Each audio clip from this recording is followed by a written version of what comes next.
Yep, you climb up there, no problem. This is what's gonna determine how I do this. So, Althea, you frickin' grab a hold of one of the rungs and just like fling yourself up, do a backflip, and land on the on the top. But as Iris is climbing up the ladder, one of the rungs breaks and you start to slip down. So go ahead and roll a dexterity check. Or if anyone wants to try to save him.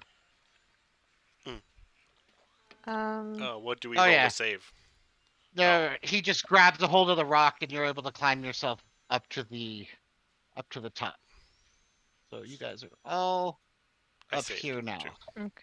You totally did. You grabbed a hold of I him helped. and you guys help him up to the top. And all of you now see that the sarcophagus is Wait. kind of up on a like a.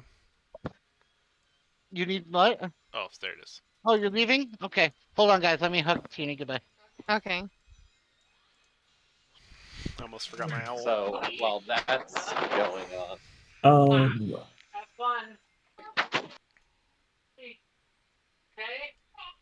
Good job. my Taking brother breakfast invited a dinner. bunch of people over to the house wait a that he second. doesn't know that well. So now he has to run somewhere. So now I have to keep an eye on it since there's much strangers in it. Okay. Adam, Huh. What? it was 216 that I should have read off of 216? Why? Or were you not? because I didn't get to the part where Bakugo and my All Might were talking. Oh, okay. Did you just go back and read it then? Yeah, I saw that and I was like, I don't remember seeing that, so I just went back to 216. Okay. Because. Oh, shit. Sorry. I was going to go look and I looked at 316 and I was like, that's not the right chapter. I was like, that's completely different. What are Okay. you guys Yeah, talking about? Manga. Oh. yeah.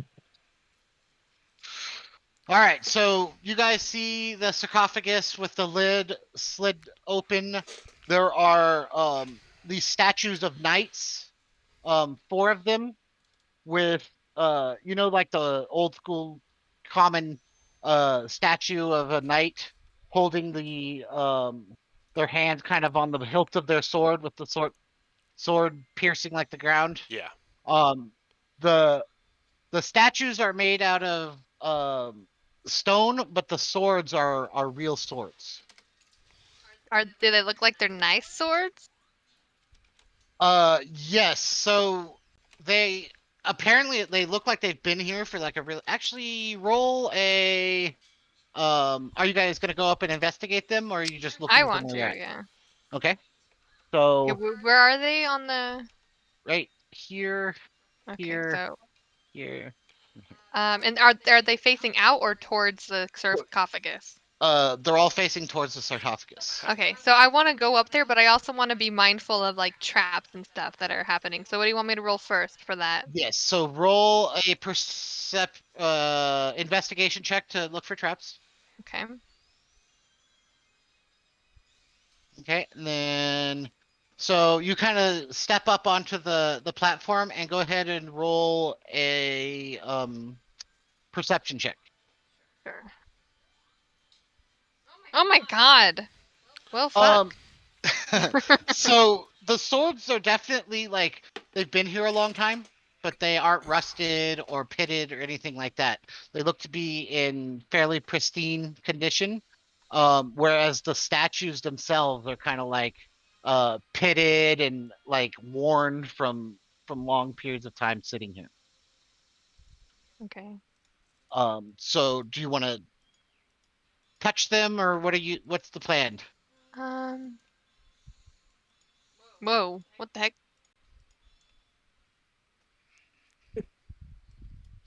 Go on. I'm Okay. sorry. Your bird flies around erratically over the top. um. Does anyone want to come over here and help me check this thing out Oh, a little bit more? sure. I mean, I'll do it. I'll head over there. Okay, What am I doing? Um. And I checking. followed whatever route she used to get up there, Of assuming course. that's safe. Yep. So they like same thing. You can kind of see that the statues are old, that the swords are. Roll a perception check real quick. Perception? Uh-huh. Perception? Okay. Oh, Yeah. not bad. So, you notice that the swords appear to have a very slight kind of dormant magical aura around them. Yeah, seems like these swords are at least a little bit magical. Perhaps this is why they look so fresh still. Potentially this could have been here for thousands of years. Who knows? Or yesterday. Is that your professional opinion, eh? No, I've been around at least. Yeah. Can I? Well, I don't know what I would do because. Well, no. He didn't say anything about it emanating a little bit of magic, huh? Well, I said it was. They're a little bit magical, the swords. Oh, I don't know who you're I must have talking been to, thinking too but hard. I'm just kidding. Shit. Um, if I were to like do an Arcana check because I'm not exactly a sorcerer, like I mean, I guess I'll do it anyway, I Yeah, I mean, was just to gonna say see if just I would roll know it. anything. I'm Yeah. a wizard. I could do it. Well, oh, let me take a closer look at this. Maybe it's some sort of magic that I've been involved with somehow. Nope. Hmm? Meh. I don't think I recognize any of this Or magic, maybe. so So if she'd have rolled high enough, I was gonna let you roll with advantage, but she didn't. So Caden, if you want to roll Arcana check, Alright, let just me regular. use my tiefling eyes. Um so you can tell um so hold on. Check so, just so I know what I'm saying. Mm,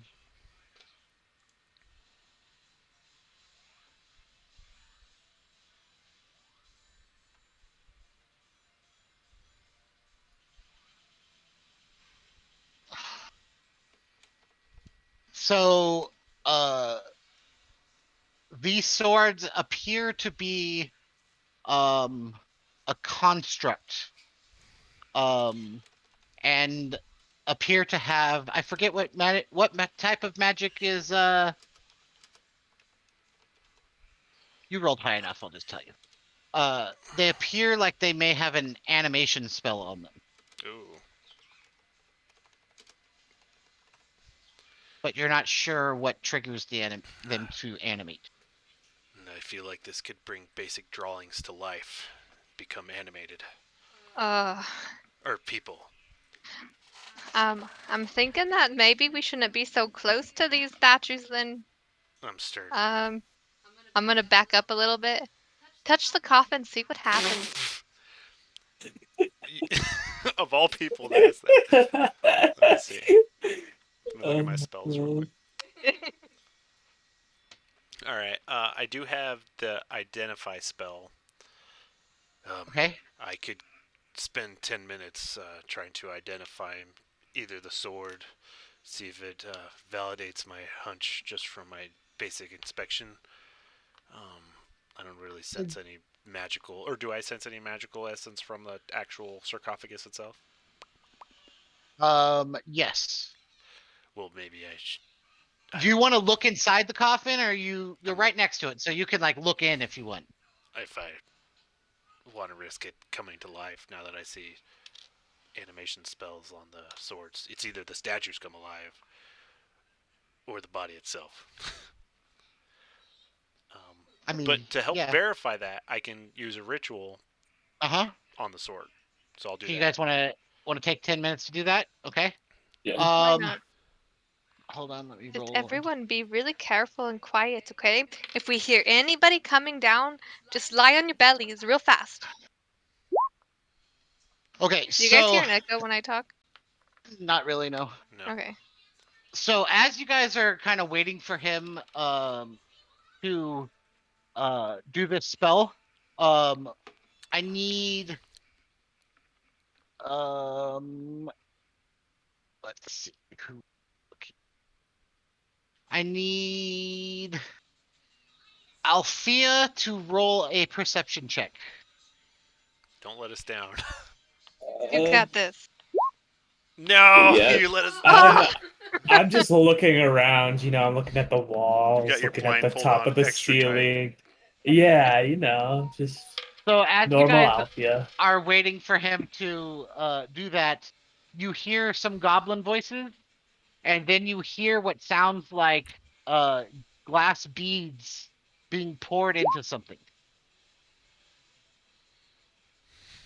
And then you hear footsteps walking away. I continue doing my thing. Okay. Gonna look So around. 10 minutes pass, and your identify spell executes. I guess you cast the identify spell, Mhm. and you know for certain that these are flying swords. Flying swords. Flying sword. That's So they are waiting for something to activate them, and then they will animate themselves. All right. Uh, It appears these are flying swords, and hmm. I'm not sure what, but possibly something will activate these, and they could potentially become a hazard to us. It could be a arcane trap, maybe a user in particular. I don't know about you guys, but I don't really want to be standing here when those things come to life. Do we really need to? Is this part of the mission, do you think? Can anyone dispel these, or no? Actually, let me check. I need to I- go grab something out of the oven real quick. okay, Oh, that's a Okie far dokie. run. gotta go all the way Alright. back to town. Uh, I don't think Garland has dispel magic. Whilst we're waiting for her, I got offered 2 positions today. Did you? Congratulations. I did. for what? For teaching, so one for an elementary school and one for Hesperia Junior High. That's exciting. I Nice. chose to go with the Hesperia Junior High. They were both RSP classes, so it wasn't like all day students. Mhm. But I've always, and it's just math and science for this class, so, and I've always wanted to teach older kids in like single subject. I know it's not single subject, but it's as single subject as I can get at this point. Nice. That's That's exciting. yes, that's awesome. hmm Are Very you excited. ecstatic? Are you very excited? Yeah, I didn't do as much homework as I should have today because I was just riding the high of this and trying to decide which one to accept. That's exciting though. Freaking, you're getting the old career started. Mhm. I This one know. was also the one that made the most money. Yeah, Out of the two. 55. Nice. How much? Nice. 55. Nice. Mm-hmm. That's freaking. That's not bad. I know. Not at all. And like the insurance will cover Adam and Alistair. And so Adam Nice. That could means like, I'll make more money at my job. yeah, so he could like deny the benefits at work and he'll get extra money. Well, damn, you just got a significant raise then. Hell yeah. That's awesome. Proud of you. Good job. Thank you. Honestly, I had that interview at Hesperia Junior today at 11:30, and then they had 2 more interviews after me. Uh huh. Presumably, they were each a half hour, you know. Uh And then huh. they called me at 1:30. So they called me 2 hours after my interview Oh to yeah, they offer had me the already position. decided to hire you before those other ones even came in. It feels so nice to be first choice. Yeah, that's what I was gonna say. You were definitely their first choice. They were just waiting to finish the interviews to hire you. I know, and it's so like, and I was really nervous because I do talk really fast and I present young Uh huh. and everything, but they must like that because they chose me Well, first. like I said, freaking. Sometimes you don't see yourself as awesome as you are. So, like, Yeah, I'm not surprised at all. I feel like what people think is one of my strengths. I feel like I see it as a weakness for me. Hmm. You know how, like I said, I present young because I feel like people underestimate me. Hmm. because of that. Yeah. But I guess these guys liked it. Yay! I'm like That's, trying to hold it in. It's so crazy. you shouldn't. You should be very excited. Like getting your first teaching job is like a big fucking deal. Yeah. And the cool thing is if you work there for 2 years, it's almost impossible to fire you. Yeah. Well, that's the benefit. Yeah. Yeah. And With then we're gonna go to It's Michigan. seniority. what I mean by is like with tenure, like it Mhm. makes it so easy to get, like it's a lot of job Excuse me. security. Yeah. I know Hesperia has a reputation for letting people go who don't are not up to snuff. So have to make sure to be really impressive because they Yes. do let people go pretty frequently. I'm not worried about it though. You will take the job seriously just because that's the kind of person you are. So That's my good news for the day. that is Nice. that is very exciting. Super happy for you. I'm back. Hello. Okay, welcome back. All right. So Total party like I said, kill. since you're kind of standing right next to it, do you even like glance in to the thing? Because Oh I'll tell wait, you is what's it an in there. open top or do I have to move something? It's open. Oh, well, yeah, I'll look in it. Well, I thought I had to Okay. like push something because No. you're like, please look into it. I'm like, bitch, I'm not Yes. opening it. Like I said that it was kind of slid to I the f- side and open. okay, I misunderstood. Yeah. So inside, you see the bones of what appears to be a you know what? Roll a medicine check to see if I can tell you the gender and all that kind of stuff. Oh, nice. Hmm. I've seen a lot of dead bodies in my day. Based on the angle Okay. of the hip. 16, 16. That's the second time. So you look inside and you can see what appears to be a human female's bones.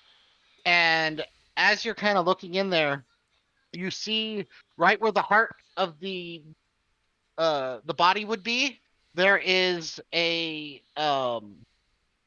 like a, how do I put it? Like not a slice, but like a place in the stone bottom where it appears that a bladed instrument was driven into the bottom of the um stone, but whatever created that indentation is no longer there. Can I do like a history check to see if this lines up with anything I understand in the world? I have a personal hunch, but I want to see if Yes, go Caden ahead. will. Oh, yeah. So you can ask me 2 questions and I'll answer them Is for it a you. vampire? From what you know, it looks like it. Okay. um, yeah, that's all I got. Okay. But yes, it appears to be a vampire. But what's strange about it is, from what you know, vampires very rarely decompose like this. So it seems strange that there's bones and not the actual body. Like it's dead, or like you? Am I thinking it's sleeping? It appears that it's dead. Okay. Well, this looks like the remains of a vampire, possibly. But I guess usually they, from my understanding, that they don't decompose like this. Whoever's near me, they can hear. I could hear. Okay. So you think that somebody maybe killed it with the curse? Possibly. If it's Either not through the normal means. maybe these swords or this vampire's for her protection, but there's someone slipped by and stabbed it through the chest, apparently. In the sarcophagus. Well, I think you have to kill them where they sleep. Fuck. Is that metagaming? Is that true? Is that true? That is true. Okay. Can I say with my 19 I would have known that? Yes. Okay. Yeah. What I said. You have to kill a vampire. So there's literally no other way to kill a vampire except for in its own bed? Would I know other ways? So in this world, the 2 ways to kill vampires are to behead it or drive a wooden or silver object through its heart. Well, it seems like beheading would be easier, but they Yeah. chose the hard way. But it doesn't have to be in the place where they sleep? And usually where they sleep. If you behead it, you can do it anywhere. If you kill it by driving something through its heart, it has to be where it sleeps. Oh. Ah. Now, do you think if we removed the body, if it would come back to life? I would not know this, but it's not something I'm willing to risk. Yeah. All right. There. Yeah. Me neither. Um. Oh, another thing that would be a good thing to hear, and this is why I write things down.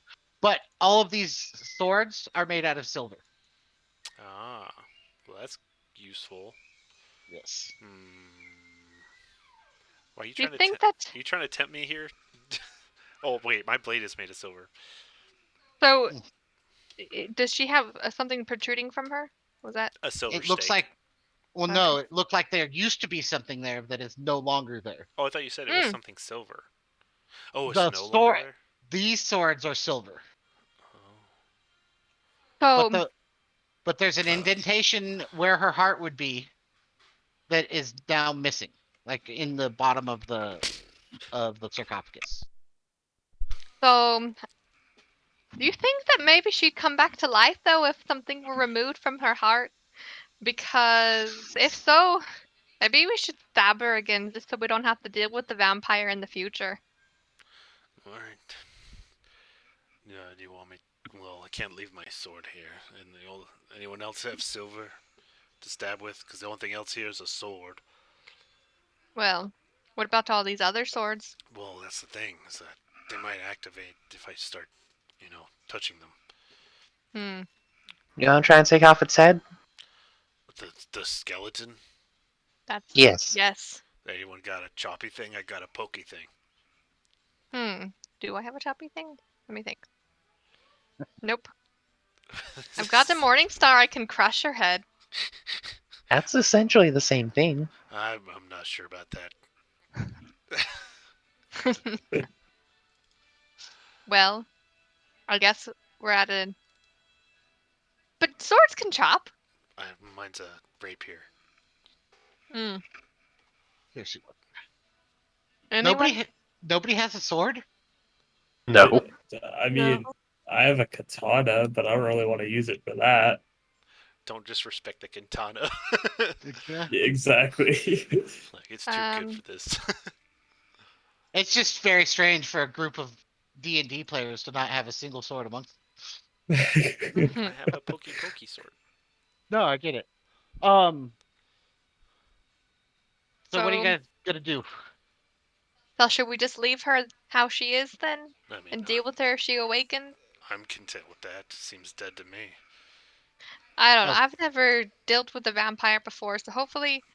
Oh, but I got to assume that she's been pretty powerful. What if you said that these swords had an animation spell? What if their trigger is if she comes to life and they just take turns stabbing her? That's possible. I mean, good reason to leave them. What, baby? Not a cheetah, I guess. Yeah, we'll go with that. I think it's. Is he asking the fastest animal? Yeah. I think it's like a. Is it a falcon or a bird? I don't know. Anyways, um, I alright. think Ayla might have the right idea. What? That these are a defense mechanism. Yeah. All right. After all, you said the body decays differently normally, right? Mm-hmm. Maybe it's not fully decayed, and every time it gets back up, it just gets stabbed a lot. Yeah, like she can't die. Like maybe she's a vampire queen that's super powerful, and you can't keep her down for long. Do you think that goblins are trying to bring it back? Something's weird about them. It's a lot of blood down Um. there. Oh, that's a good point. But if don't you think if they were trying to bring her back, they would remove whatever enchantment this was? Well, maybe there's something they have to do. That looks like they're collecting bodies, Hmm. depriving them of their blood. That or this is. I don't know, baby. Hmm, Not a hedgehog. maybe there's more than one.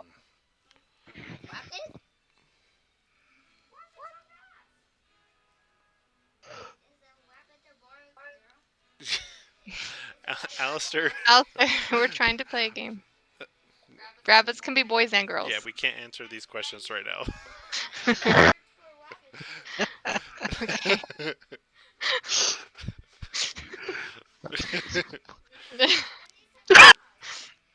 Okay, Alistair. All right. So your identify spell, does it identify anything magical? Let me read it to you. Spells. Identify. It says you choose one object, which I chose a sword, that must touch. I must touch. Oh, I touched it, so I touched it. That you Okay. must touch throughout the casting of the spell.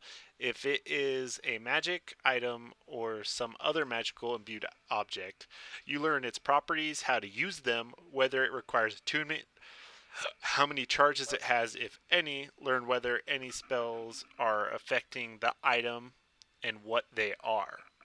If the item was Okay. created by a spell, you learn which spells created it. If you instead touch a creature throughout the casting, you learn what spells, if any, are currently affecting it. I didn't know that last part. I should read these. That is interesting. Okay, so you would know what spells are affecting it. It does have an animation spell on it, Mm-hmm. and the trigger for it to animate is if anything is removed from the sarcophagus. All right. Well, we're not removing anything from the sarcophagus because that's what triggers it. That just came to me in an epiphany.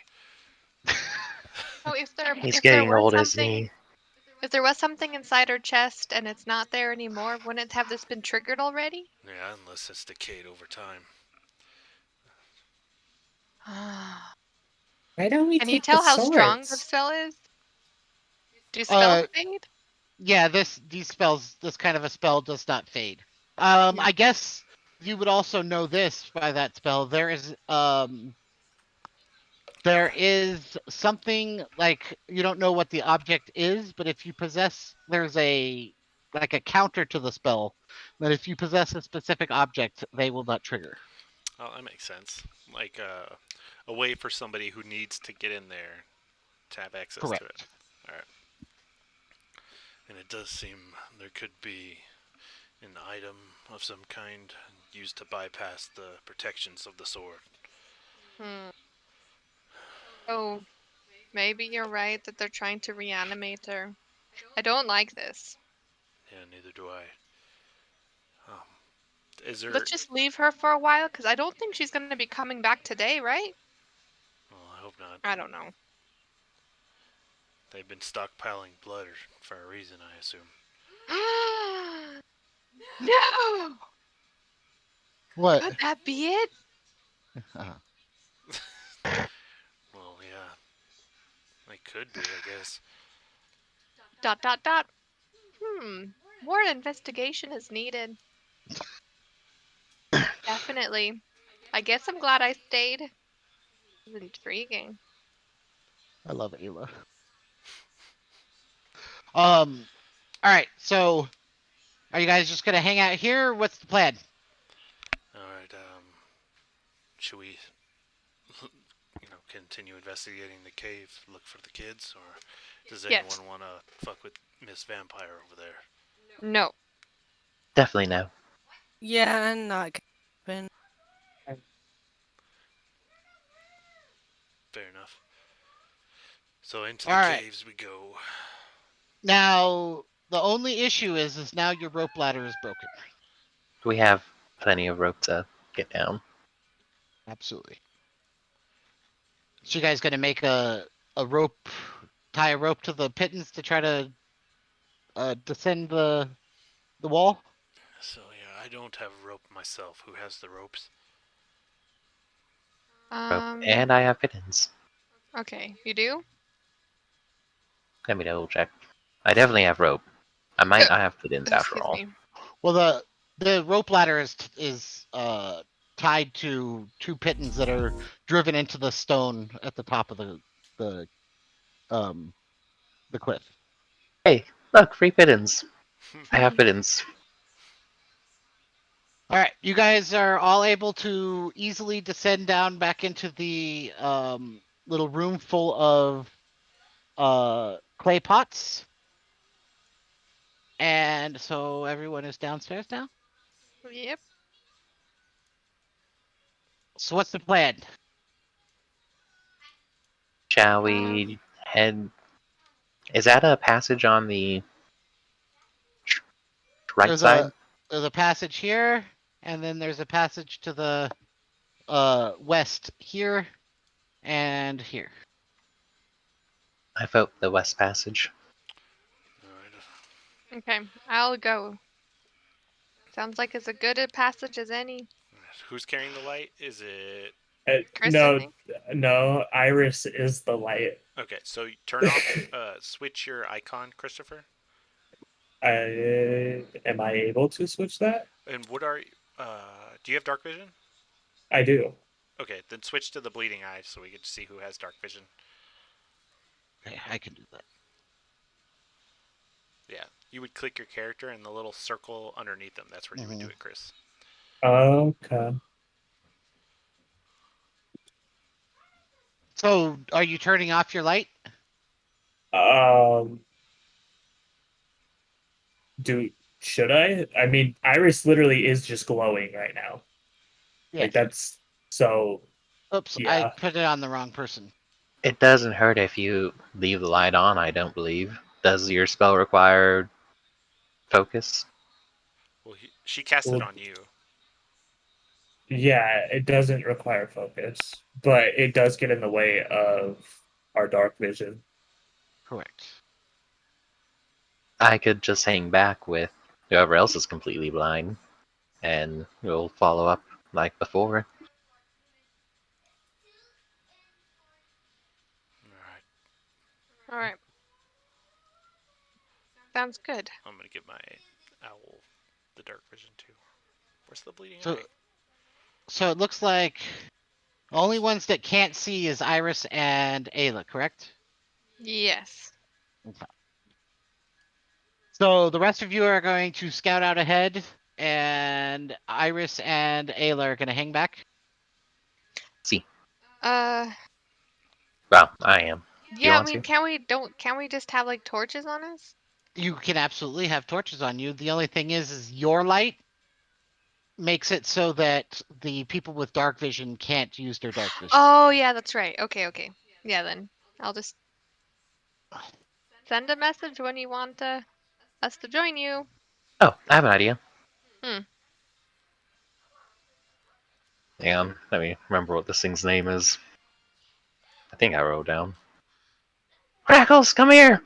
And the skeleton squirrel's gonna come running up. Follow them. Okay. And skeleton squirrel's gonna hop on. Okay, do you have a cloak? I have the crocheted purple thing. Yeah. It's gonna climb up your crocheted purple thing and sit on your other shoulder if Valentine has one side.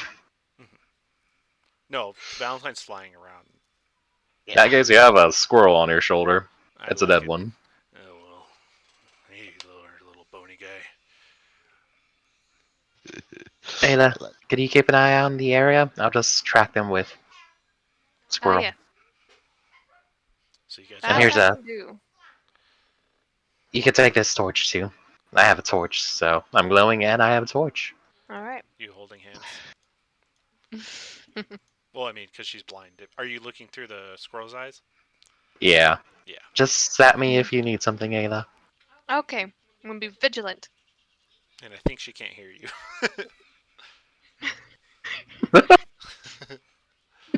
Nope. You can. No, you can't hear anything, but if you can feel stuff. So she touches you. Yeah. Hope Ayla knows that. Morse code. Tap tap tap. Yeah. Tap tap tap. All right. So we're up ahead, and who's leading on? Yes. Who was? I mean, I guess Garland could lead. He's a cleric, so. Garland will take the. I called him Garlic. That's funny. Garland will take the lead, and then who's behind him? I guess I will for investigation checks. I Okay. want to be third. Oops. And then. All right. Perfect. And your little bird is flying next to you, I'm assuming. Yeah. All right. So you guys spend some time. You walk for maybe 10 minutes. And you all see a short kind of goblin standing in the distance. Just kind of standing there, kind of like picking his nails uh with a dagger, kind of standing in the middle. He's dressed in um like a purple robe, and it has like fur along the shoulders, and he has a spell book strapped to his hip. Um, what are you guys going to do? He's about what's the length of your dark vision? 60 feet. Okay, so he's about 60 feet ahead of you. He's just at the very end of your range.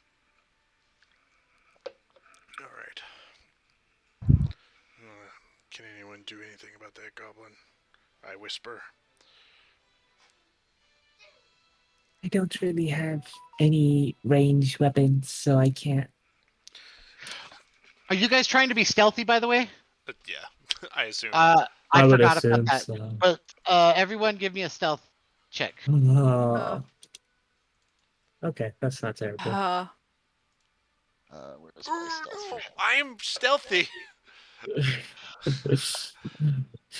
trying But to. are you really? Apparently not. This is reminiscent of last game. Uh-huh. So as you guys Hold on, are my kind owl. of walking, right when you get to the edge of and you see him, kind of pause and like squint into the darkness, and then he just kind of like waves at you. Is he waving at us? Garland says, looks like he's waving at us. All right. Here's the plan. We go up, we say hi, and then stab him. Sounds Good like a plan to plan. me. Okay. Excuse me. Carissa's gonna drop out of her connection and looks at Ayla. They're coming up with a horrible plan. We should probably move forward a little bit. Okay. So you guys immediately start walking up towards him, or you guys? Yeah. We're gonna be Wait. stealthy about it. And Okay. I think I'll stop Ayla before we actually get within like visual range of the light. So Okay. probably try and go up like, I don't know, 50 feet before them. You guys are all super Look stealthy. who's stealthy. I'm gonna move you guys to the other side of the light barrier. So here is grab him. He's kind of like standing right here. As you guys get closer, he kind of looks at you and he says, welcome, travelers, to the hold on, what did she say? Welcome to the cave of Maladra's cave. She would like you to join her for a meal to discuss your intrusion into her domain. I want to speak to him, Goblin. Okay, but that was in common, just so you realize. Yeah. No, I know. He's trying to But I flex want his to. goblin skills. I'm Yes. trying to. Okay. What the fuck am I gonna say with this? Okay.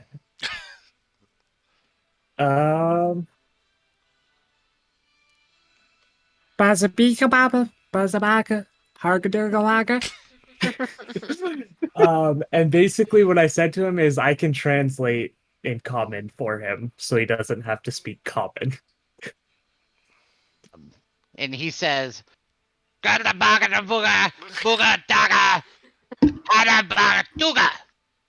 and he says, that's okay. The mistress taught me to speak in common, so I can speak common if you want. Hazabagazaga. Whatever he wants. And then he says, oh yeah, she told me to tell you not to try anything, as there are many of my brothers ready, in case you decide to attack me. And as he says that, he kind of lifts his hands up, and you see as multiple goblins kind of come out and stand on the cliff, um, from holes in the walls, and they all have bows. All right. Well, Plan A is gone. Also, what the fuck is happening? Um, my mistress would like to speak to you. All right. Well, I guess we have no other choice but to oblige. Okay, come with me. And he starts walking behind and kind of looks back to see if you're following. Yes, we're following. Look forward. Okay. So he leads you through several like passageways and hallways, and as you're walking you see like multiple goblins kind of like at the entrances to doors. All of them are armed with short swords and short bows, and they just kind of like glare at you as you walk past. I whisper And back at Althea. I'm sure we could take him. I don't think that's a good idea right Well, now. I'm just saying. I think we could do it. Not that it's a good idea. and after you guys walk, oh, by the way, so as where do you and Iris and Ayla, where do you stop, or do you just keep following down the? I'm assuming, are we slowly following them? I rolled a 20 stealth, just so you know for this. Yes, absolutely. Okay. No one sees you. Actually, Iris, roll a stealth as well. Be like at the edge of the light. I mean, it's hard for her to be stealthy if she's emanating light. So they don't see you, Ayla. But at one point, one of the goblins sees you, Iris, and they're like, "Oga boga, doga bug, doga."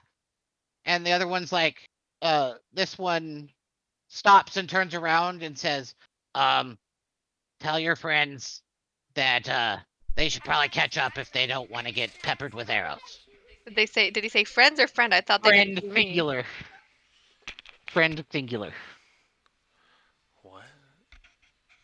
Because Iris and Ayla are way far behind you guys. Oh, okay. But Iris failed her stealth check, Correct. so Ayla is stealthy, but Iris was seen. I was gonna call out to him. Okay. So what do you call out to them? Um. Uh, Comrade that's following us. You can come up here. They saw you already.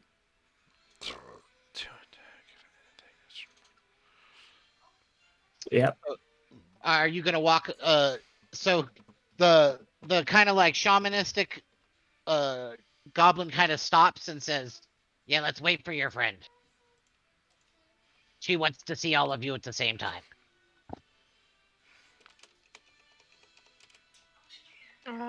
So, Michael, are you going up? Like, what are you doing? You might be muted if you're trying to talk. There appears to be. That would have been useful. Yeah. Um, I presume I neither see other goblins nor know, so otherwise I would have just stopped at wherever, like 20, probably like 40 feet back from where I last saw them. But It- can they hear us? I mean, can you hear them? Because Chris shouted. And that's my question. And that's my Yes. question too. Absolutely. You hear Chris kind of yell at you and tell you, they already know we're here. Uh, All right. I was gonna droop and start walking. Since I'm in stealth, I'm going to hide out, like keep following outside the Okay. basic light thing. Absolutely. So you continue to follow us just like kind of barely at the extent of the light. And you're able to stay hidden. Eventually you guys enter into this large chamber So you guys are going to be right here.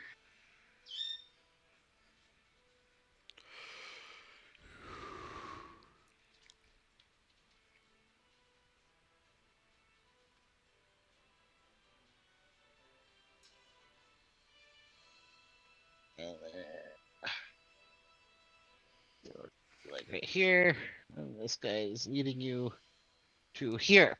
And as you enter into this chamber, you see like multiple ranks of um of goblins kind of standing in front of a long wooden table that appears to have been uh set up in the middle of the room.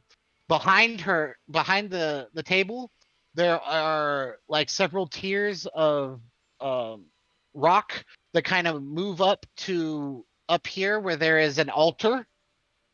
But sitting at the table, you see kind of like a larger goblin, and um this goblin has put lipstick onto its mouth,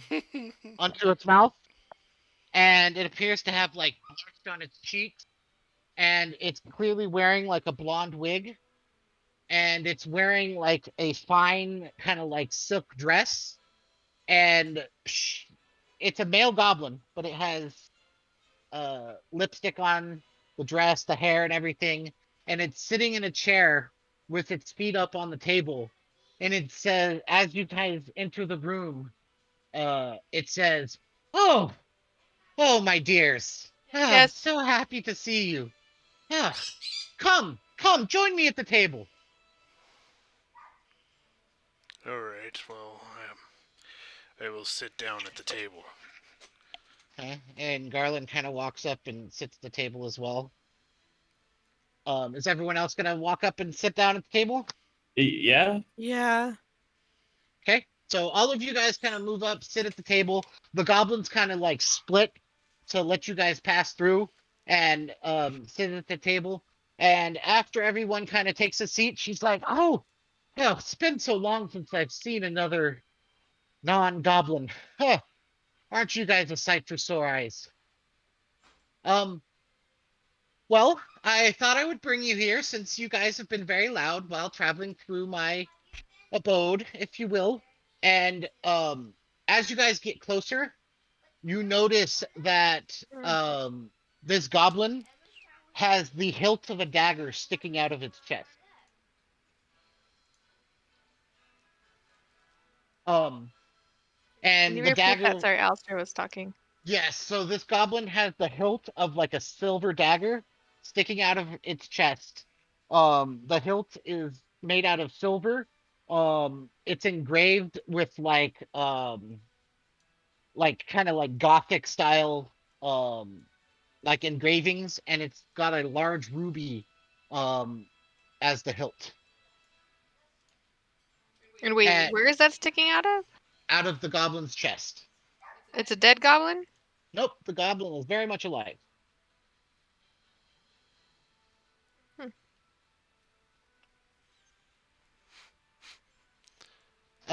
And so she says, "Well, welcome. So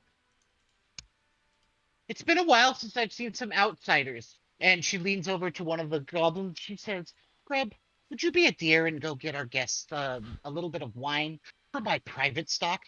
And the goblin looks at her and says, "Yes, mistress," and goes running off um, into a room in this direction. And comes back a couple minutes later with like a small cask of wine and starts to fill all of your goblets. And she says, "Please drink, eat, enjoy yourselves. I have quite the proposition for you guys once you've enjoyed yourselves." Can I inspect the wine? Absolutely. Go ahead and roll a investigation check. Okay. Actually, you know what? Roll a survival check. I think that would be more fitting for That's fair. detecting poison. Yeah. Seems fine. Well, Smells not fishy. it doesn't look like blood, I guess. It definitely is not blood. Okay, that's all I wanted. I wasn't even checking for poison. Hey, it's not blood, guys. I'm sure it's fine. Just goblins gave it to us in enemy territory. Well, it's better than getting stabbed, I suppose. Since this might be my last chance to sell you, that was an awful plan. I heard it. Well, I knew it Just for the wasn't. record. That was what I wanted the enemy to hear. The true plan was inside my mind. And she looks at you. Like, did you say this out loud? Yeah. She looks at you and said, "Oh, oh, dear, please tell." Well, then you would know my secrets, and that's not happening. Ah, understood. We all like to keep secrets, don't we? And she winks at you, Althea, or not Althea, Iris. Um, she says, "Please drink and eat, and when you're finished, I will explain everything that's going on here. I know that's why you're here. And I will tell you how we can help each other. Are Okay. you guys going to eat and drink? Well, I'm drinking. Okay. I'm gonna Everyone else? drink, but not trust the food.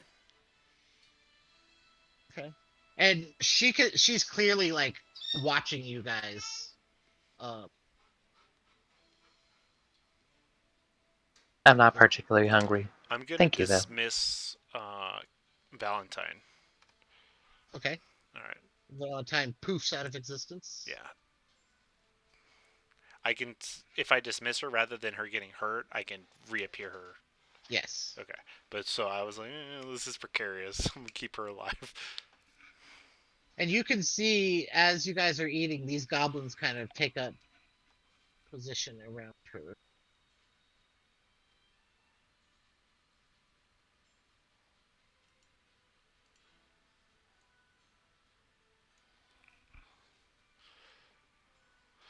Well, it's a good wine.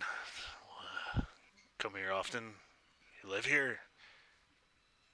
And she looks at you and she said, "Live here for now, but hopefully for not much longer. If you guys are willing to help me." I hope you. Does it have to do with the missing kids? By the way, can you stop killing kids? Is this gonna work? Oh, I apologize for that. You must understand. I was taking desperate steps. I thought that I was going to have to save myself, but that was before you guys all around. All right. Is there any kids alive? Oh, a few. I'm assuming that'll be our payment then. If that's what you would like your payment to be, absolutely. I would much rather you help me than be forced to harm the children. They are such dears. So, we'll need the kids to be alive. We need them out of here. However, if you want our help, what's going to happen after we help you? Because there's no way you're going to live after killing all these children. They're going to come after you. I'm going to Oh. come after you. Oh, young man, you're speaking very harsh words to somebody Oh, who's offering you wine and drink and just offering or hoping for a small favor. I'm being quite gentle with my words. And she looks around and she says, "Doesn't seem like you are in the position of power here, but that is some spirited banter." Alistair, can you let Ronan out so he's not crying? Let, let him What's out. this Ronin you speak of? Well, it's, sorry, I have multiple personality disorder. And she says, "But I believe first let's start off. Why have you come here?" Well, the children. I think I've made that clear. Yes, yes, yes, the children. But is that all? Just a couple of children? Right. I look around. Is that right? That's why we're here for the children. Yeah. And you can see like Garland is just like sitting there like stone faced, like he is not super happy about not killing this chick. Um, and he says, "I don't know who you are, but give us the kids and we'll get out of your hair. I don't care what you do. We're just here to save the children." And she says, As I said, if you are willing to help me, you can leave with the children and hopefully a couple of other things. I just need a small favor from you." And she looks and she says, "Well, obviously, some of you aren't going to partake in my generosity," which quite maddening. And like her whole face changes and like she snarls for a second. And then she obviously takes a hold of herself and she says, "That's besides the point. On to my offer. Here's what you guys are going to do. You guys are going to take this dagger," and she motions to um the dagger in her chest, "and you guys are going to find me a more suitable body." What? She looks at you and she says, "Yes, yes, you're going to take this dagger and find me a more suitable body. I do not like being a goblin." Do we just pull the dagger out? "Oh, well, of course you'll have to pull the dagger out to take it with you." And she pulls it out of her chest and she holds it in her hand and she says, she kind of waves it around and she says, "It's it's uh it's just a token." And then she shoves it back into her chest. And what happens when you get a new body? "Well, that's really none of your concern. You'll be done with me and I'll be done with you." Um, at this point, I don't know. Like I'm trying to play Ayla, but also try to be stealthy. But I'm going to. Fuck. You're gonna I'm fuck. That's a no weird time. sorry. Like okay, because she's trying to be stealthy, and Ayla knows to be stealthy. Like she's been on the run, or Mhm. whatever. But I'm like me. I just want to barge in. Are you the vampire in the freaking? Is that your original body? But The only um. stealthy one breaks stealth. I know. So it's like, would Ayla? I think, oh man, I feel like Ayla's not that reckless though, so I can't do it. But I wish I like, You wish you were playing Randomly, Yellowwick right yeah. now? huh? Yeah, I wish I You was wish you were playing Elliewick right Yellowwick? now. Exactly. If this was Elliewick, then for sure. And then as you say that, she goes, "Oh, forgive me. Let me introduce myself in case Okay, I." sorry. My headphones came disconnected. What happened? She says, the goblin says, "Forgive me. Where are my manners? Let me introduce myself. My name is Melandra. Perhaps you've heard of me?" What was the name? Melandra. So dagger with the name of Veladra, Yes. who identifies as currently as a goblin. Should we roll history checks to see if we've heard of her? If you would like to roll a history check, but you're gonna have to roll real well.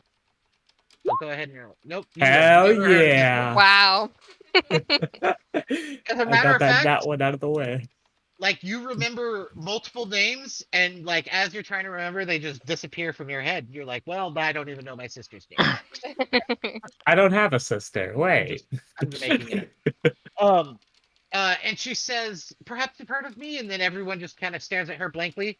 She's like, "Huh, Is you it don't." safe to presume you're the one responsible for the urns a few rooms back? Well, those used to be some. How do I put it? Uh, I like to keep my refrigerator well stocked. Let's just say that. Okay, so we need to find you a new vessel. Do we use the dagger that's currently in your chest? What happens when we take it out? Nothing happens to me. This vessel, however, will cease to live. So you're a dagger. It is. It's a little bit more complicated than that, but you're on the right track. Is there something we need to know when using this dagger? I imagine it's not the same as just stabbing someone. Um, Perhaps a ritual? Or. nope, it's as simple as just stabbing somebody. The only Oh, ritual needs to be directly in the heart. So if I'm holding this dagger, how are you controlling me? Or And does it have she to be winks. stabbed into my chest for you to take over my She body? she winks at you and says, "That's part of the fun." You've got something in your eye, but I don't understand. I need to know what I'm getting myself into. She looks at you and she says, "Listen, all you need to know is that you will take this dagger, you will take it with you, and you will find me a suitable host." Look, you're saying a lot of "you will," and I can tell you're Yes, not casting a command spell on me, so I might not. And we get the kids afterwards? absolutely. And Insight check. what is your okay? Roll an insight check. if you waste your 20 on this. She seems super reputable. Like seems super honest. Just believe everything she's saying. Yeah. Goblin She faces like are hard to read, but I think I believe you. she Inverse says, control spell. my little tiefling friend, what is your name? Oh, me. I'm the only tiefling. Oh, Caden. Well, Caden Caden, Oberata's Silver Cloak. you keep speaking as if you have control over the situation. You either do what I ask or I kill you and I take your blood. No, Those are well, your options. I do have a choice, so I'm in control. I could die. I could fight you That's and still die, very or I could true. win. Anyone And else want to talk? I think I'm going to end up getting us in trouble. Yeah, maybe you should stop. she looks Yeah. at you, Iris, and she says, "Me and your friend would be excellent traveling companions. How about you take the dagger?" Perhaps. I am extremely curious, however. I'm gonna turn my face towards Garden, and the eye that's not facing the frickin' vampire is gonna wink. Garden, perhaps it might be better for you to grab it, though. You, roll a persuasion check just to see if he understands what you're getting at. Hey, I mean, NPC. I as a DM gets it, but um, hold on.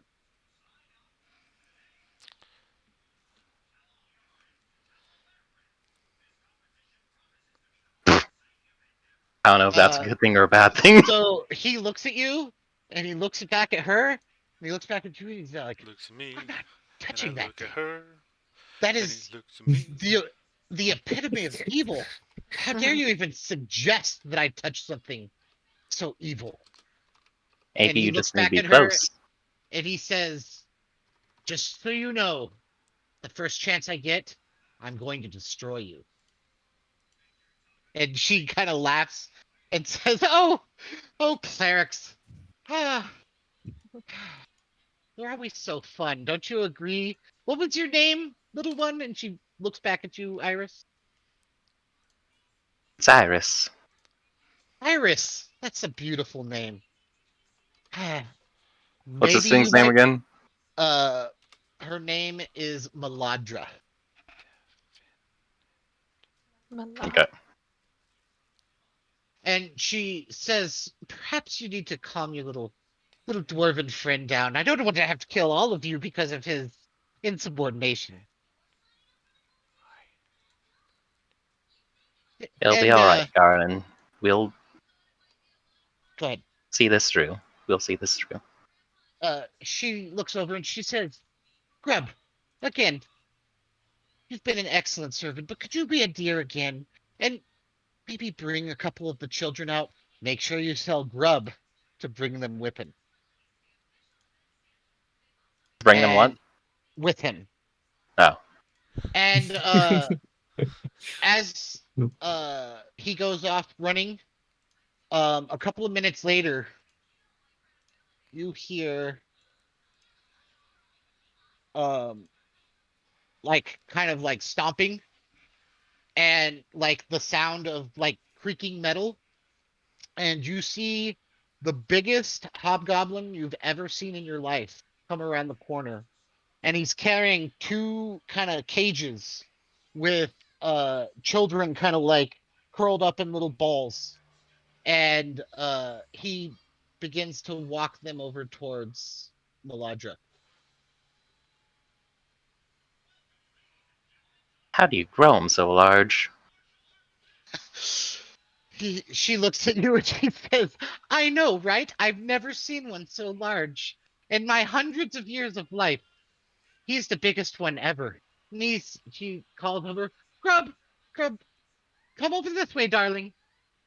And Grub kind of walks over and he sets the cages down beside her.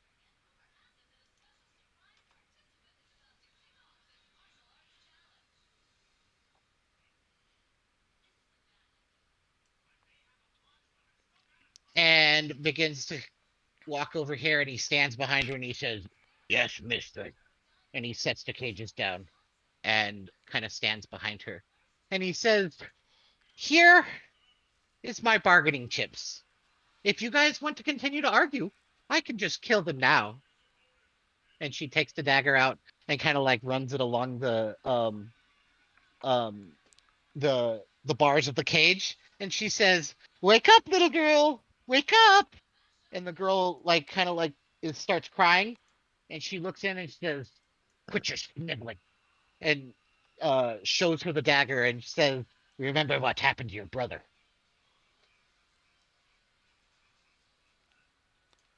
And the little girl kind of stops sniveling and just kind of uh curls up in a ball against the back of the cage.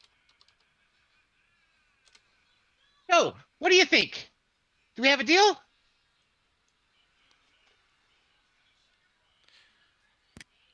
Uh, I do you have the keys, or could you describe the cages? Are they just like So, like in movies when you see like cages hanging from like a pole, and like there's the skeleton sitting in them freaking all decomposed. It's that yeah? kind of a cage, so it's like bars spaced about 6 inches apart. Um it's a tall cage that comes to a dome at the top with like a little hook at the top of the cage, and it's got a flat steel bottom, and there's a door in the front of each cage with a like a little metal plate with a lock mechanism. I have a question. Do you want to hop in the DM channel for a second? Absolutely. Give me 1 second, I'll jump over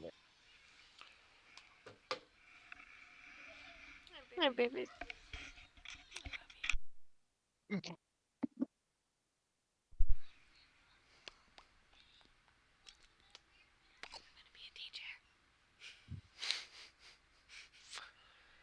That's true.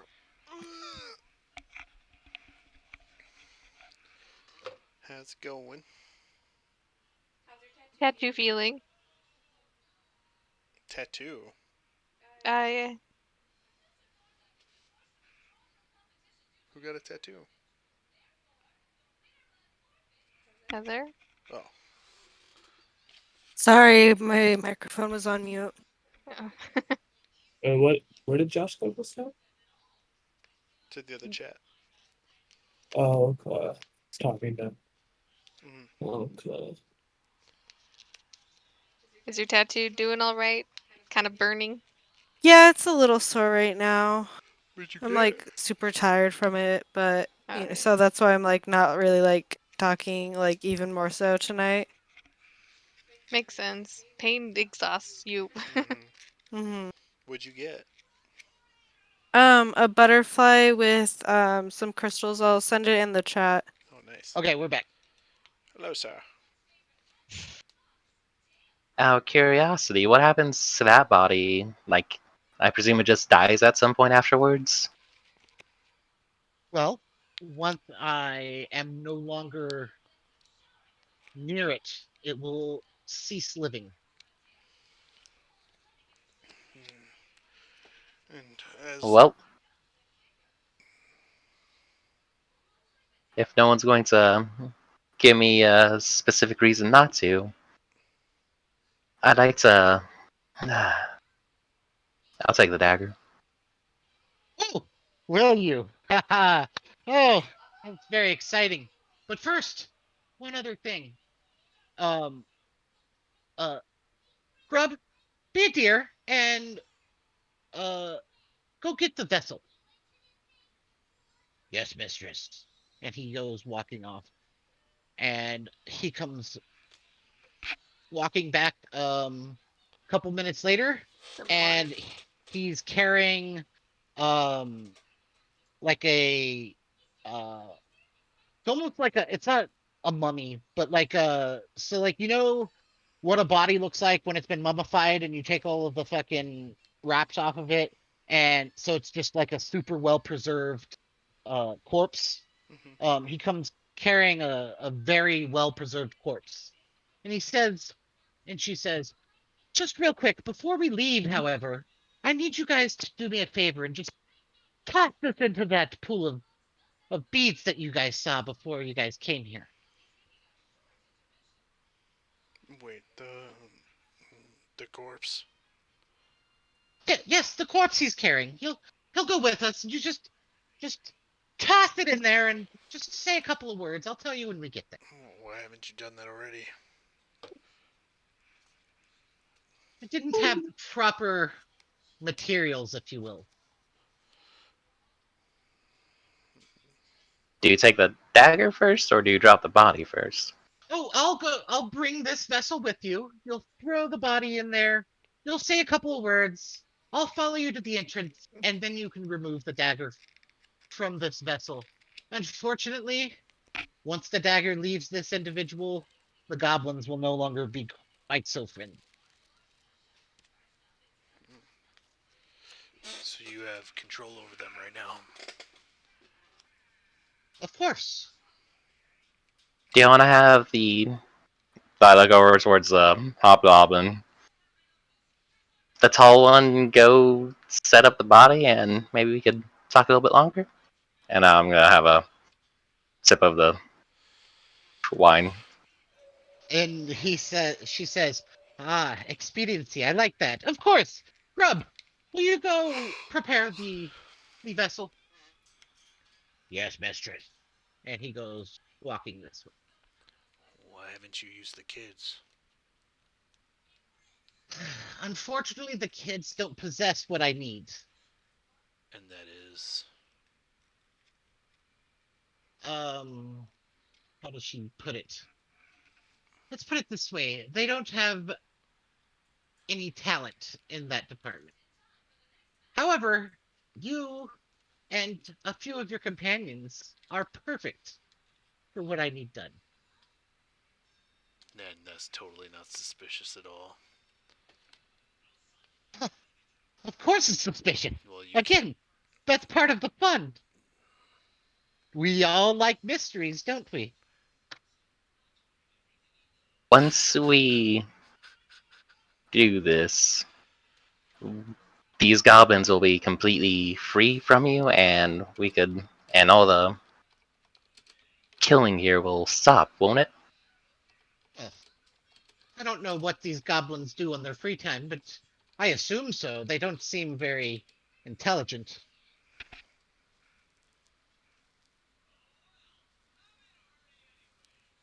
Does anyone else want to ask the nice lady anything?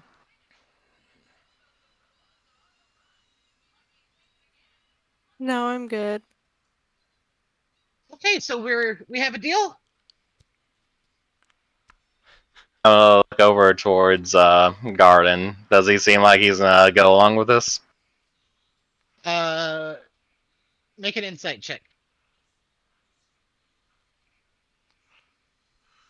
Um you have no idea, but he doesn't seem super happy, and he's like you could see his hand just kind of like on the hilt of the warhammer at his hip, just like white knuckling the warhammer. Out of curiosity, Meladia, Was this done to you, or did you? I don't imagine you intentionally bound yourself to that dagger. Of course I didn't. Was And it done by someone in particular? it was. And part of the reason that I need you is revenge will be so sweet.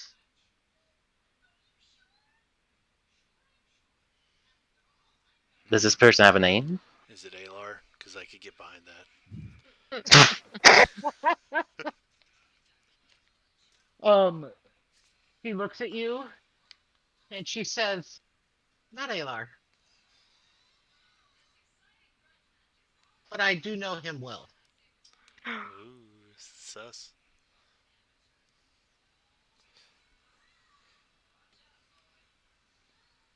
But Kaden remains stoic and unreadable.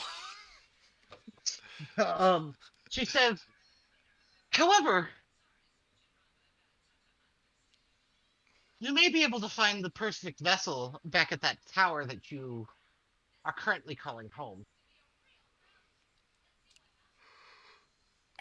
How do you know that we call that home? And she Okay. kind of just smiles at you and she winks and she says, "I have my ways." Guess she recognizes the uniform. Uniform. All Alright, well, I guess right. the only way to save these children that's within our power right now. And I look over at Garlic. Like, Guard. we have to go along with this. I know you don't like it. For the And he children. looks at you and he says, "If we save the children, we have to do what we have to do. I agree. But I vow," and whatever his god is, I can't remember which god. It's the god of life. Forget the name of it. But anyways, he says, "I vow on such and such's name that I will destroy you, demon." I mean, it makes sense. You're Garlic. You're the natural enemy of vampires. He just looks at you like stone faced. Like, clearly he does not believe this is the time for jokes. Curiosity, how many goblins are in this room right now with us that we could tell? About 30. Jesus, that's more than I was. Good to know that the number on screen isn't representative of that. Yeah, I said I mentioned rank upon rank, but like I didn't want to spend the time to put 30 goblins on this. Okay, that changed my plan. Yep, I'm committed to this plan now. Mhm. I'm not. Okay. Oh, and Will we be able to communicate with the dagger once we have it? Out of curiosity. Like, maybe you'd like to talk while we're carrying you around? don't worry, darling. I'll be able to give you instruction,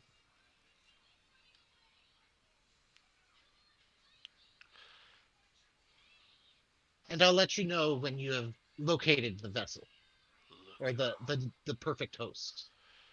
Iris. Are you sure you want to be responsible for this? You're young. I have a I'm lot quite sure. left to do, but I've lived a long life. And she looks at you and she says, "Oh, Caden, Iris is used to making friends like me." Think that's enough dinner for tonight. Are you ready to go? Like, yes, I need you all to acknowledge we have a deal, correct? She looks at you all kind of in turn. Correct. Tiefling friend? I'm forced into this situation. It's not a deal. I'm just doing what makes sense. I refuse to verbalize it. And she rolls her eyes. Good enough. Ah, I I know we have a expect deal, less right? from the cleric.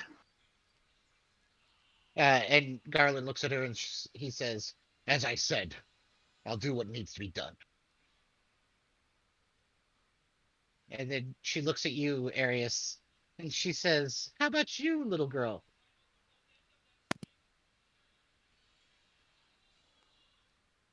How about me? What? Sorry. Do we have a deal? Mm, I don't know if I fully trust her. Oh, little one, you should definitely not trust me. I guess so. That's what I like to hear. Excellent. Off we go. And she stands up and kind of like leaps over the table and kind of jumps over the top of you and says, "Let's go." As I we're follow. walking, I'm gonna follow behind guard, and as we're walking, I'm waiting for any opportunity that seems like it might be good for an ambush. Absolutely. Preferably a narrow tunnel way with fewer enemies or choke points. And then Ayla, where are you hiding? So she just went to get water. Hmm? Literally just now. She's running right back right now. The worst time to ask Perfect. her. She's been here the whole time. Can't hear you.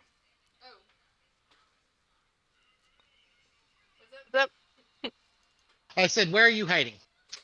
Um, right where I'm. Well, hold on. Actually, I guess I'll be like right here, around the. No, no, no, no, because I was able to still see what's going on. Right. So I'm, I guess, like in this little coup Kind of crack that thing. alcove little area. Yeah. Okay. So, as you guys are walking, you notice that there are goblins kind of lining the walls, with bows and arrows. And as she walks beside you, go ahead and what was your stealth check? 20. You rolled a 20. It's really um. So let's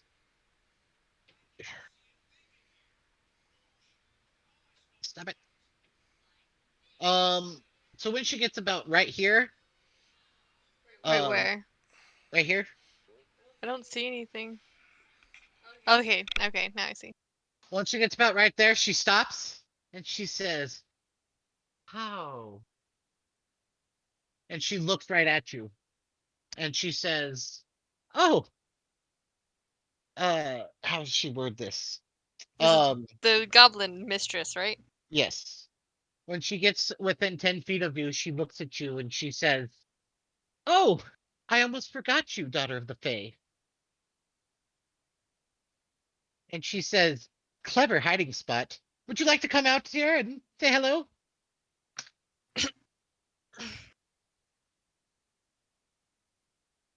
I'll just move forward, head held up high, Don't do anything rash. and nod. And she says, "I'm sure you heard everything that's going on. How do you feel about the situation?" Mm. I actually do laugh like that. So you're the okay. From everything that I've gathered here, you have this connection. Your soul's connected to this dagger that's in this chest, and that dagger, I'm assuming, used to be in the chest of that vampire lady we found up in on some ledge that's decaying. Is that correct? And she kind of smiles at you, like, and it looks grotesque. This goblin smile with lipstick around the lips, and she says, she looks back at the rest of you and she says, "So she's the brains of the group, I gather." Mm. Um, and you have been using the children's blood to, I'm assuming, drink because you still kind of need your vampiriness and blood to survive even in a different body? Uh, she looks at you and she says, not exactly correct, but you're on the right track. Uh, I still need blood to sustain my life. However, I cannot be killed. So really, it's just fun. Yeah, I kind of figured you couldn't be killed if there was that spell that had some knights supposed to be taking turns stabbing you whenever you revived. And you see like this look of anger, and she's like, "Those fucking swords." And she like shakes her head, and she's like, "But ignore that for now." And from my understanding, my group over here has made a deal with you to take the dagger and find you another vessel that's stronger apparently and not a goblin. Something that looks better with some makeup on it. She looks at you, and she looks down at herself, and she says, "Would you want to be a goblin? I No, mean, look at this body." I would not at all. Um, and I'm assuming that you have some sort of psychic abilities because you called me daughter of the Fae. So there's no Um, use in she keeping any says, secrets, I guess. the fey magic just emanates from you. I can smell it. Ah, I'll take both into consideration. I Hmm. sniff my arm. I don't smell anything. um, so if we don't have any other choice here, I don't really want to die. I have other things that I'm trying to do. I'm going to Excellent. choose the path of the least resistance if I'm going to be honest. As long as you're not trying to kill me. Uh, Oh, not yet. no, you know, I'll probably be gone before you decide to kill me anyway, so it'll be a moot point. Oh, perhaps. Anyways, so is everyone ready? But wait, I still had some more questions. Oh, absolutely. Are you only going to be able to control the person who's holding your dagger? Or are you Who said it? somehow She says, "Who said anything about control?" I just am assuming. I've seen way too many things to She assume gives otherwise. you. Go ahead and roll an insight check. Okay.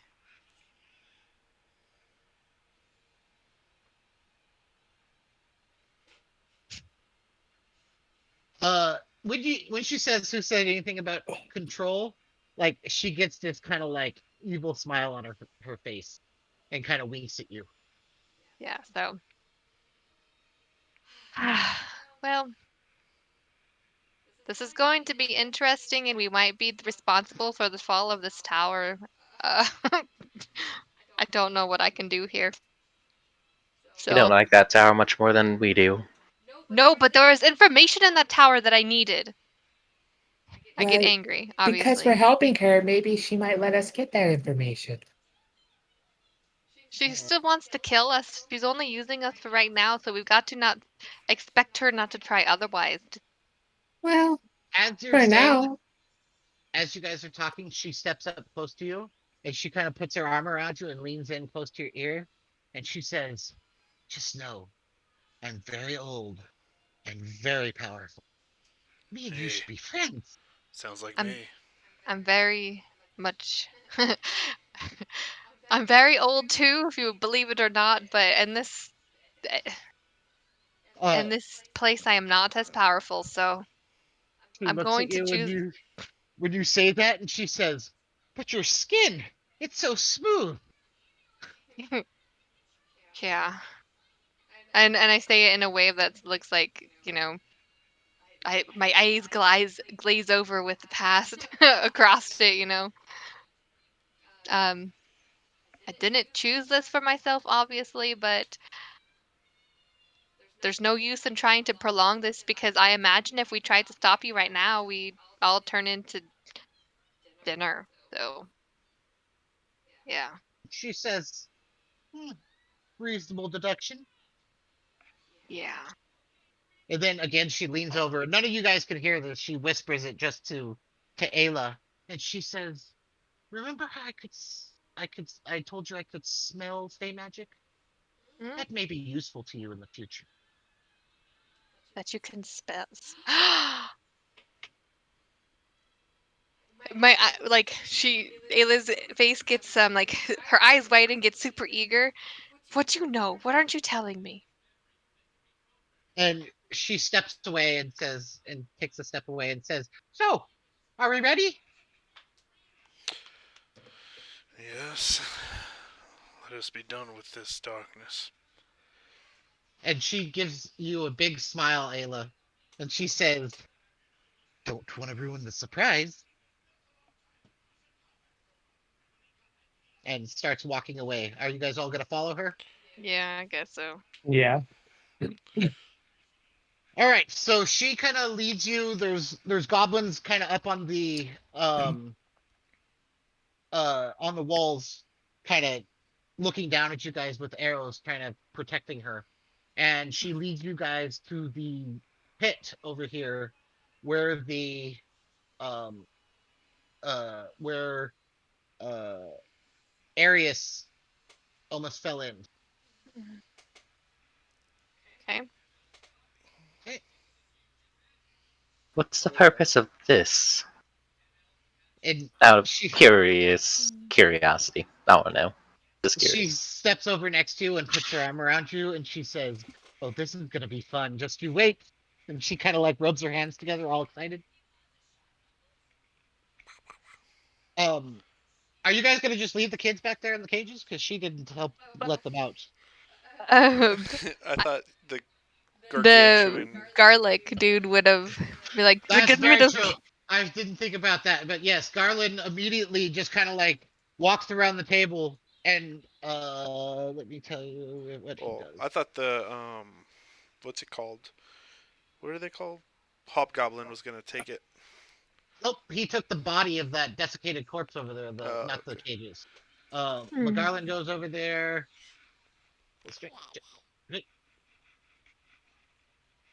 So he like starts trying to like pull the doors open, and he can't manage to get it out, so he just grabs one of the cages and he starts dragging it behind him. Well, maybe we should open those for him. um, Miss Miss M, do you think you could open the gate for us? And she Do you still stops and did? she's and like kind of does a face palm and she's like, "Oh, I nearly forgot." And she says, Chrome, come here." And the little like what's it called? Um the like shamanistic goblin kind of walks over to her and she says, "Give me the book." And he hands her the book and he says, "Go help them with the children, please. Be a dear."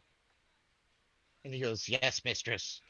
And then he starts grumbling and walking back over there. And he points at two of the other goblins, and two of the goblins start dragging the cage behind them, following Garland.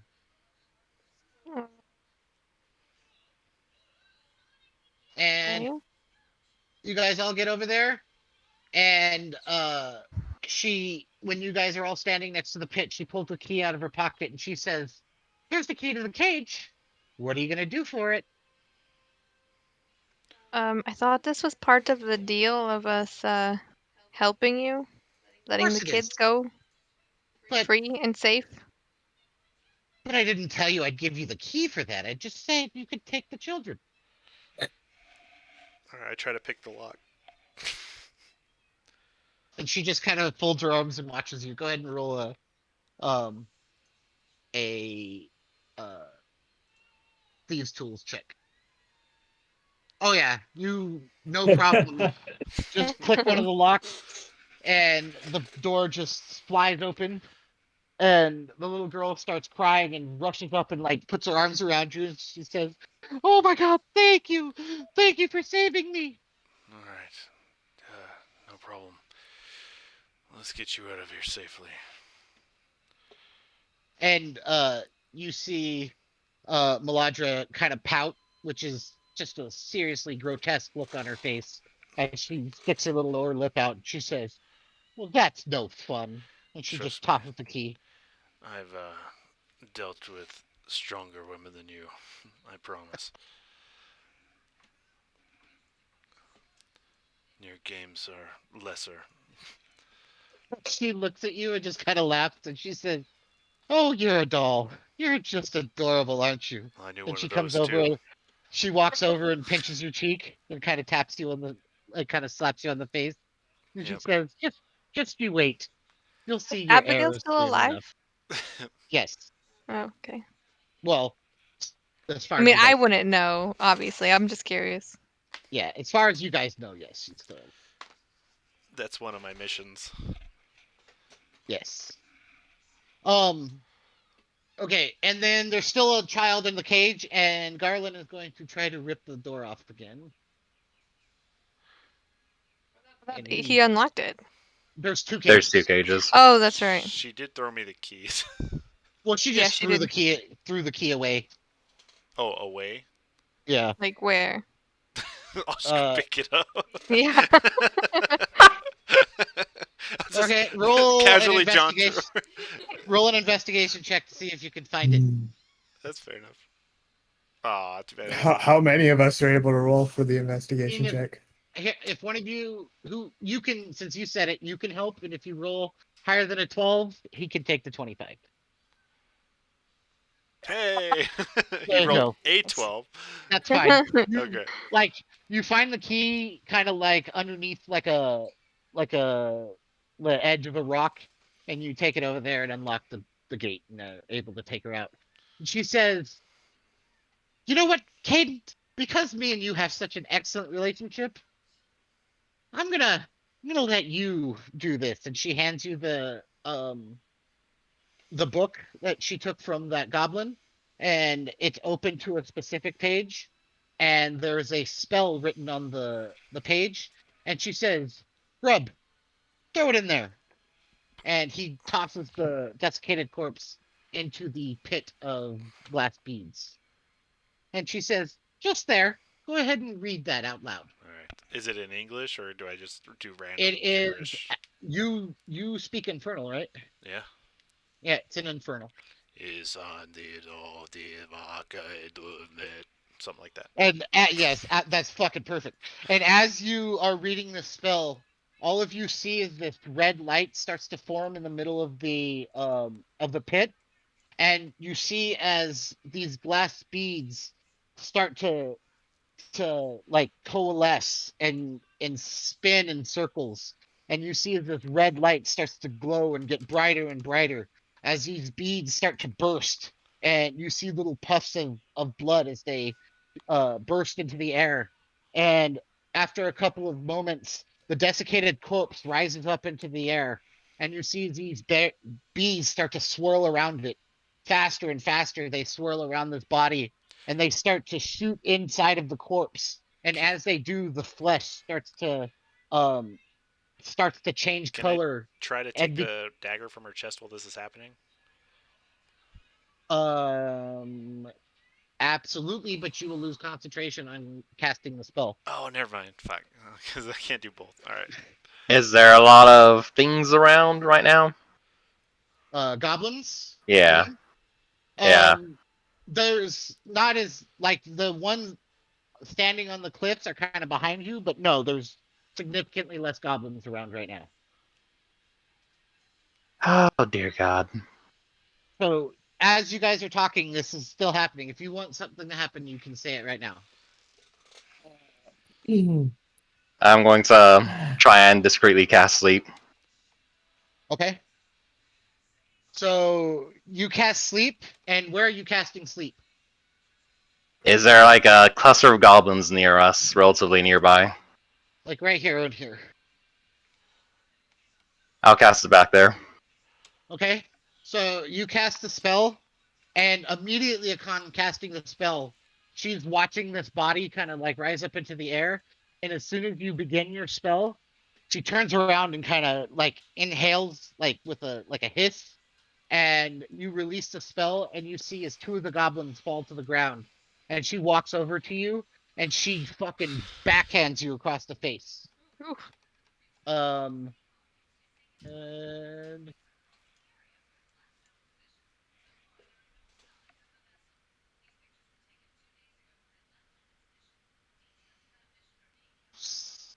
17. Does that hit? Yeah. Okay. Uh, By the way, Josh, I sent you a message on Discord. Okay, I'm gonna check it in 1 second. Yeah, you're good. You're so lucky.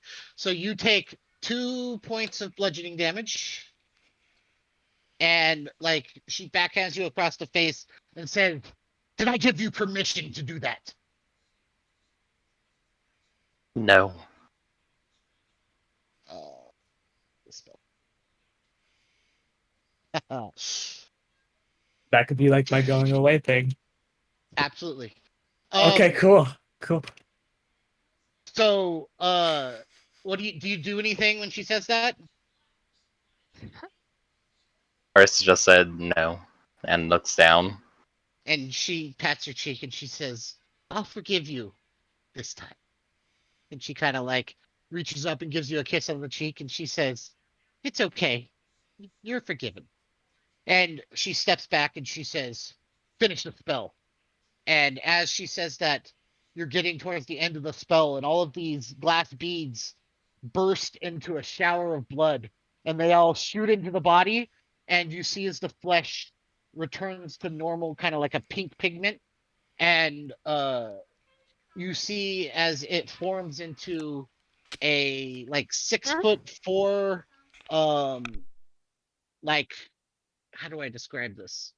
So its flesh is bright red, and it's got like these big massive pecs with these huge arms, and its fingers are long and they have 3 digits or 3 knuckles instead of 2, and at the end of each of these digits is a long black claw, and its face is long and comes to a point at the chin, and it has like eyes that are pitch black, and it has 2 horns sticking out of its head, kind of curling up towards upwards, and it kind of like descends to the ground and takes 2 long steps towards Maladra and kneels and says, "Your command, mistress." And she just pats him on the head and says, um, "Welcome back. I found some friends. You're going to protect me from them. Okay?" Yes, very much like that. You're going to protect me from them, okay? And he says, "Of course, mistress." And he stands up and says, "Lead the way, mistress." And what do you Um, guys do? I don't think that you're the one who needs protection here. Then she laughs and says, "I like you. I like you." And she walks over and kind of pats you on the face too, and says, "So, shall we go?" Sure. And she reaches her hand out and she says, "Caden, can I have my book back, please?" I mean, what are you gonna do for it? "Not kill you." Well, you assume I value my life. Give her the fucking book! All right. And she smiles and she says, "Okay, not kill her," and points at um uh Arius. Look, you've proven your point. I was already giving you the book. "Thank you." She takes it and clips it to a little hook on her belt and starts walking this Oh, is way. that a carabiner? Where'd you get that? And she says, "It is actually." And she pulls it away from her belt and she's like, "Look, it's even got a little spring on it." She like starts springing it. Oh, fascinating design. I'm gonna Right? take out my notebook and sketch this real quick. And then you guys, and then she starts walking away. All right, sorry. Is everyone gonna follow her? Yeah. Yes. I Okay. kind of want to catch up Yeah. to her and walk beside her too and talk to her. Okay. Because she's a good maybe 5-10 feet in front of everyone. And as you walk up, she looks at you and she says, "Oh, hi. I didn't ask your name. What's your name?" My name's Alfia. "Oh, such a pretty name for such a pretty little girl. How can I help you?" Well, I was just kind of wondering, how long have you been alive? And she kind of laughs and she says, I know you're young, but you never ask a woman her age. Oh, I'm sorry. I didn't know that. I didn't And grow up with parents, so I didn't learn anything. I understand. And she leans over and just whispers to you. Nobody else hears this. She whispers directly to Iris. And she says, "Mm, let's just say it's in the triple digits." Yes, babies. Oh, wow. That's really cool. So, I was curious. Are you going to go on an adventure after you get a body? And she says, you might call it that. Wow. Could I join you? She smiles and she says, "Hmm." And she kind of like rubs her chin. She says, I think that could be arranged. Cool. What are you doing, I didn't Alfie? really like that school very much. I can understand that. Horrible people run it. That's what I felt like, too. And she whispers to you again. Oh wait. Again, nobody hears this but Iris. And she says, Althea. that's what I meant. Do Mhm. you know somebody by the name of Soma? Oh, yeah. I've seen him before. Hmm. Me and him have a history. Oh, like a long history? Hmm. Let's just say I have a score to settle. Cool. I like games. That sounds like a game. And she kind of laughs and she says, I guess you could call it that. And she uh, says, you know what? I think I like you. We're gonna be friends. And she kind of pats you on the shoulder. So we didn't hear any of that. You guys could roll. Anyone who's like really trying to listen can roll a what is it? Perception check, and it's would be sound. So, uh, yes, I think you hear Caden. Okay. Oh, Arius, you cannot hear. Ayla couldn't hear either. Yes, and neither can Ayla. Oh. Those the only two that are trying to listen. Are the only three that are trying to listen in? Trying hard to listen. Yeah. Okay. So yeah, you can hear what was said, Caden. Emily Iris, come here. Cool. Scoot over. What'd you Yes. say? Or Did you say the wrong name? Who are you calling over? Let me restart this. Fuck, it's your fault, Josh. It is my fault. Fuck. I was trying to be serious. You made me lose all my rope. You want to talk to Althea? Yeah. Oh, Fia, come here. I'm gonna kind of like come like prancing up to him, almost like I'm very happy with what I'm doing. I like put my hand on her shoulder and like crouch down. What are you doing? I don't know. She doesn't seem that bad. Oh, she is bad. I mean, to you, but how do you really know? All the Soma dead. seemed pretty bad to me, but you guys are still trying to hang out with him. Well, there's a bunch of dead kids involved. At least Soma's Yeah? trying to save them through us. Well, I don't know about that one. I He don't didn't really he didn't really tell us to save him. He just told us to figure out what was going on. look. It wasn't really a saving mission. I understand how you feel. Look, if you want to change things, you can change it from the inside. Don't change it her way. I don't trust her more than I don't trust Soma. Well, I trust her more than I trust Soma, so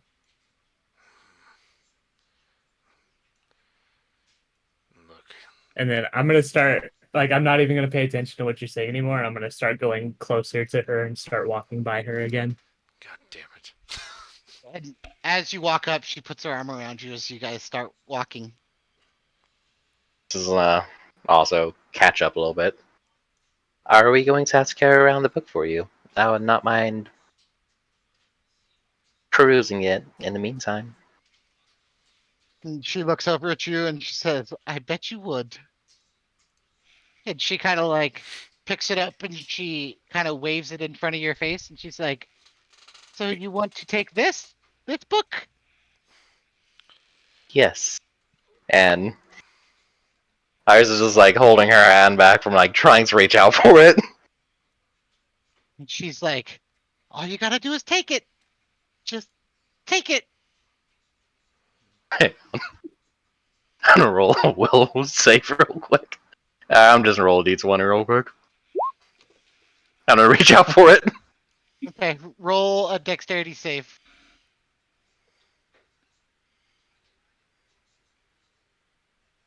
Save. Check. Ooh, And she, as you get ready to take it, she pulls it back and she's like, almost, you almost had it.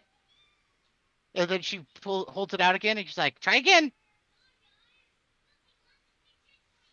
I'm gonna look at Iris and I'm say, "So you should probably just stop now. You're only gonna make yourself look bad."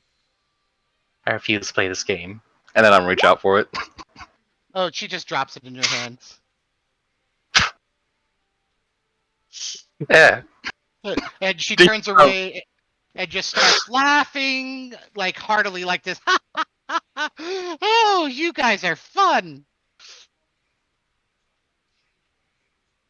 And I'm gonna chuckle as well. and as you guys kind I'm of get having to flashbacks.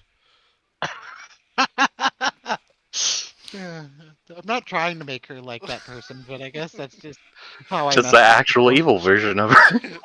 Exactly. That's what I was thinking too. I'm like, oh man. Yeah. So you guys get to the front of the cave, and she looks down at she like walks up to the treasure chest and looks down at it, and then looks up at all of you guys, and then looks down back at the chest, and she's like, "So you guys didn't want to see what was in here?"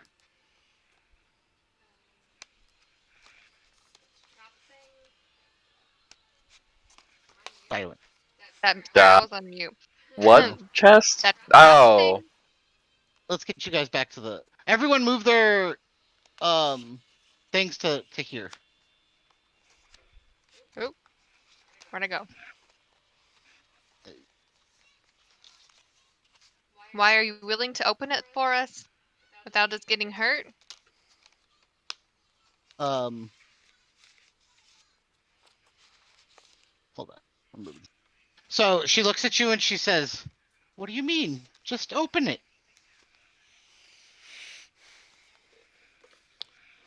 What are we opening?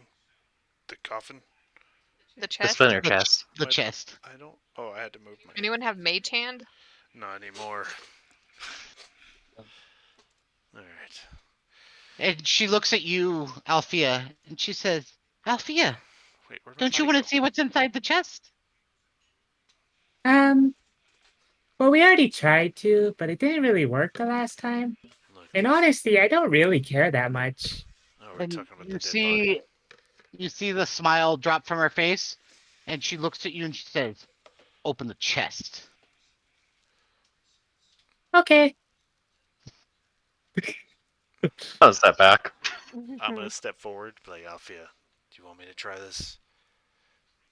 And she No. looks at you and she says, "I told her to do it." And I'm Yeah, okay to dear, open it. go for it. Open it up. I'm gonna try to open it. And go ahead and are you just gonna try to open it regularly? Can I do an investigation check to see if I notice anything? Yes. ouch.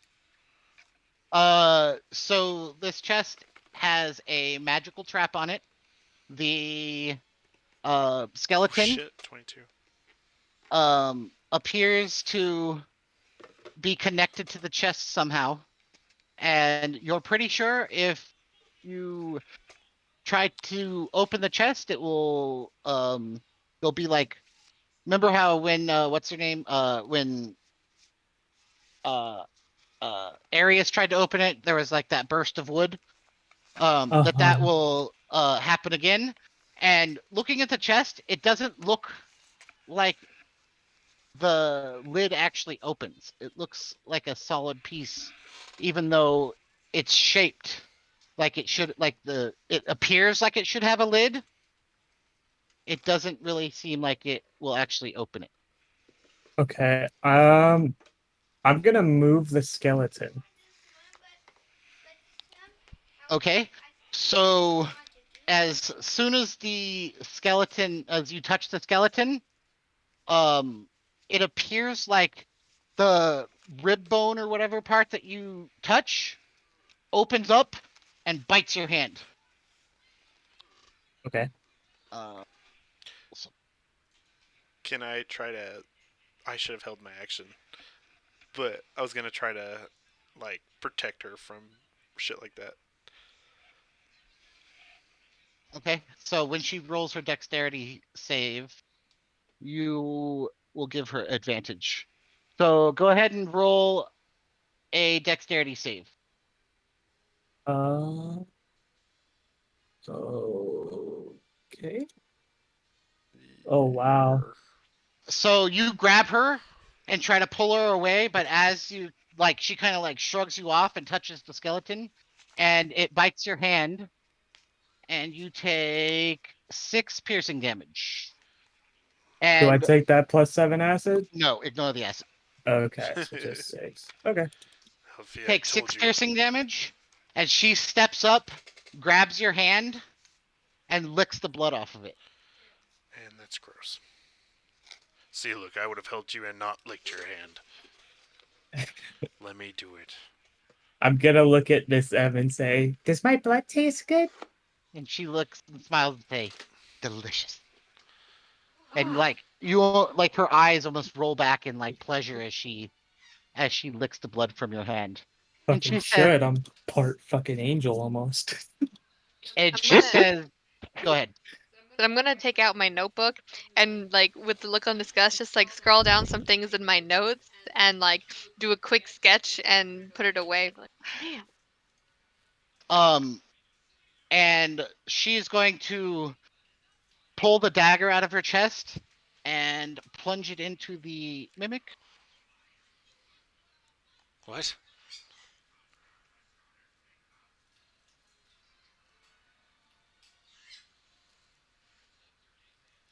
And fortunately, the mimic is going to dart out of the way, and all of you roll initiative.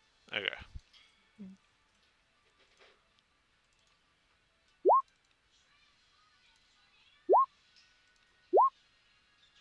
Oof. Take my freaking thing. there we go. Well, fudge. It's a low initiative today.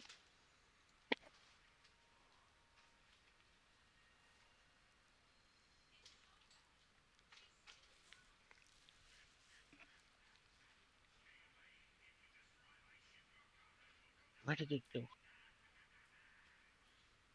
Really? There it is.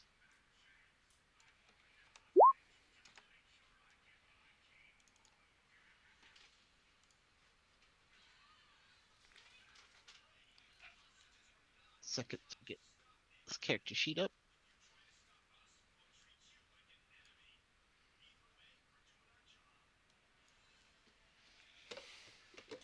Come on. Ouch. Nope, that's not one. Can we take a real quick break? Absolutely. Okay, right before this combat. I need to pee one of these.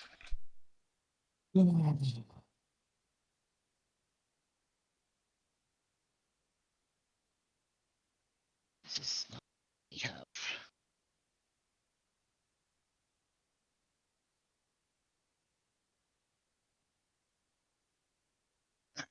Be right back.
All right, I'm back.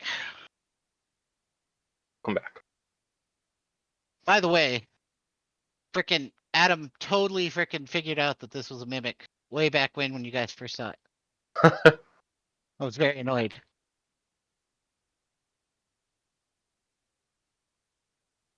Kudos to that goblin who used to take naps on top of a freaking mimic. Well, the chest itself was not the mimic; it was the skeleton. Ah. Oh yeah.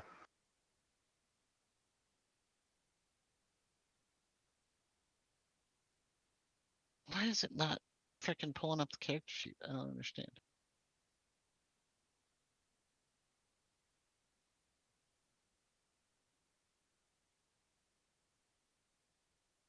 But this session did not go as I was expecting it to go. How were you expecting it to go? Us killing some generic mob at the end and leaving. Mm-hmm. Just so you know, the original freaking cave, that's exactly what it was. But then when you guys gave me lots of time to prepare, I thought of something way more fun. No, maybe we should shorten the time we play between sessions. This is way more fun than a generic fucking mob, though, right? I agree. It's interesting. It's definitely interesting. Maybe not good for the party, but definitely interesting. It gives me story elements with this, which is nice. Oh yeah, I hadn't even thought about that. That your idea was perfect. Yeah. It was like just spur of the moment. It was after we even sat down to eat the food kind of thing. Like it was literally right when I messaged you that. I was like, oh wait, hold up. Oh wait, no, this is the perfect one. This is what I want, not the other one.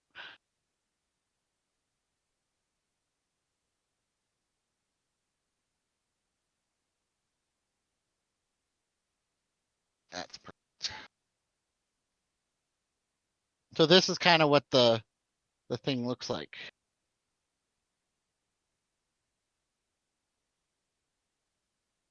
Oh shit. That thing is really interesting looking.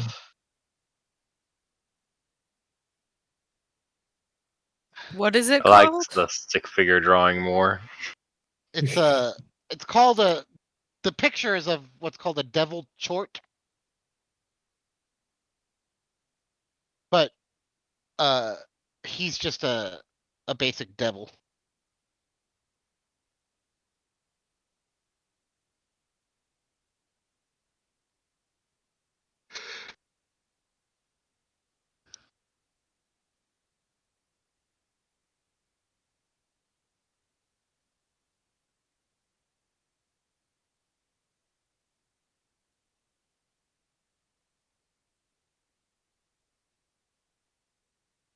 Back. The Made my roost on my little nest on the floor now. that's a good place for it. Yeah. It's like I have to play in different positions. So now I'm under my desk. God, that thing is ugly. Why is he eating shrimp? No, this thing, Thanks, Adam. Thanks. It looks like it too. it really does. I'll never be able to not see this now. Seriously, you ruined it for me. Now it's gonna Can we get a new poster? Sorry, Uh, I'm so great. proud, All but I'm back. right. So is everyone back? Yeah. All right. So, perfect. That actually, never mind. I didn't do this yet. So, all right, Iris, it is your turn. What are you gonna do? I am going to shoot it with a freaking arrow. Okay. Because magic sucks. I'm going to specifically say that. Screw magic. Is it loading? It's not loading for me. Damn. I clicked 20 again. Oh, 22. there it goes. That hits. 7 piercing damage. Take a step back. Okay. 2 steps back. And then is that the end of your turn? That is the end of my turn. All right, Althea, it's your turn. I'm gonna go ahead and use Sacred Flame on it, Okay. and it has to roll a DC 12 or higher to save, and it takes half damage on a And that's unsuccessful roll. Dex. Yeah, yeah. All right, so it takes 2 radiant damage. Okay.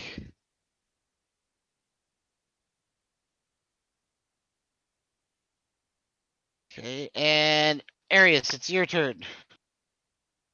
Can I use like both of my daggers at once, like double fist them? Yes. So the way Okay. that I'll tell you how that works as you do it. So you have to move up to it. Okay.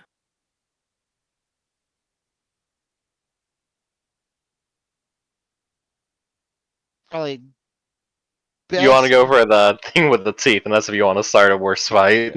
Yeah, you're going for this. Okay. Can I move there though from where I Mhm. was? Okay. Yes. So 5, 10, 15, 20. Yes, that's perfect. And then go ahead and roll your attack with one of your daggers. So that hits. So go ahead and roll damage.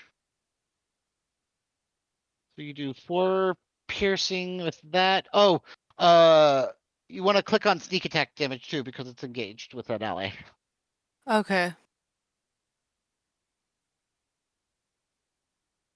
So 6, do 10 damage to it, and then go ahead and roll another attack. Whoa. That hits. So the damage, you're just not going to use your proficiency bonus. Okay. So you wouldn't. It does 4 damage, and it would be sneak attack again as well.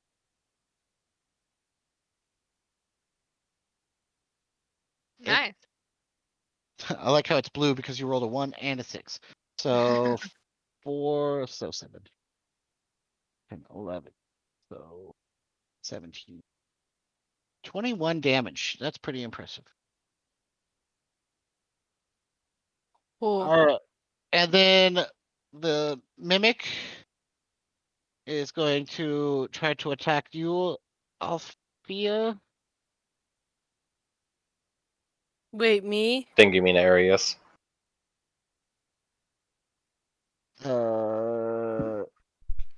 Nope, it's attacking Althea because she just stabbed it in the back. That's Unless, No, Arius. No. that's hilarious. why do I keep? I'm so ridiculous. I want everyone to be Althea.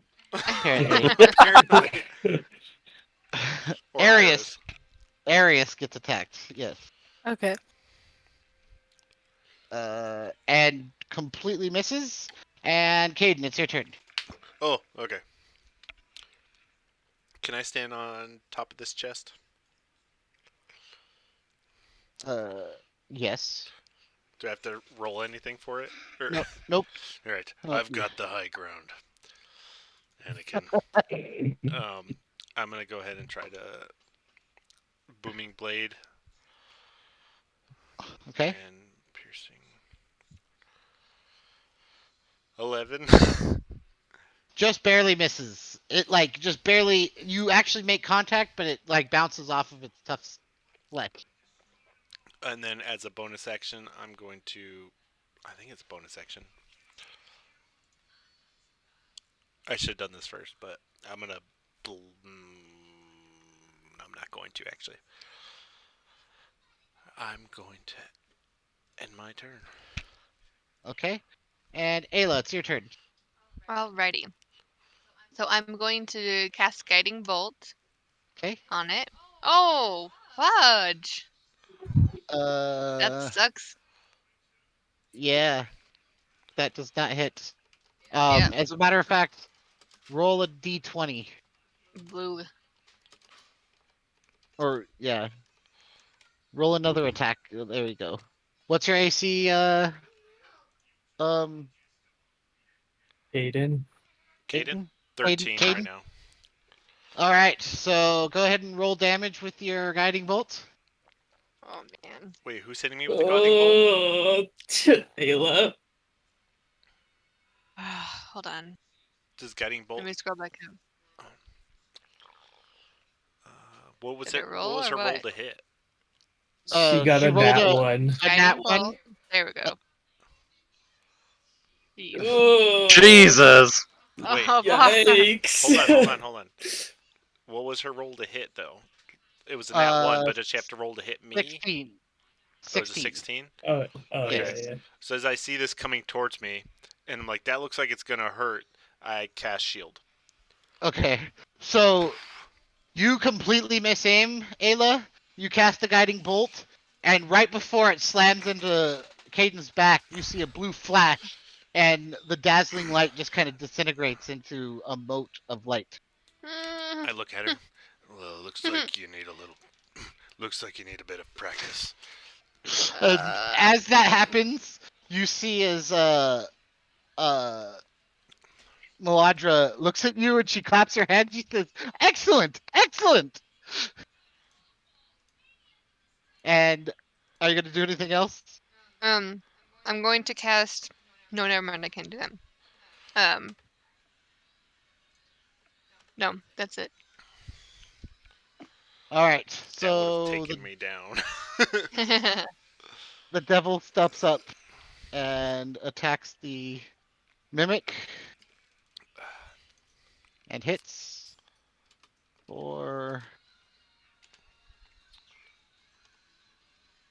11 damage. So you see that the devil just steps up to it with its claws and rakes it across its face with one of its claws, and then it attacks with the other claw.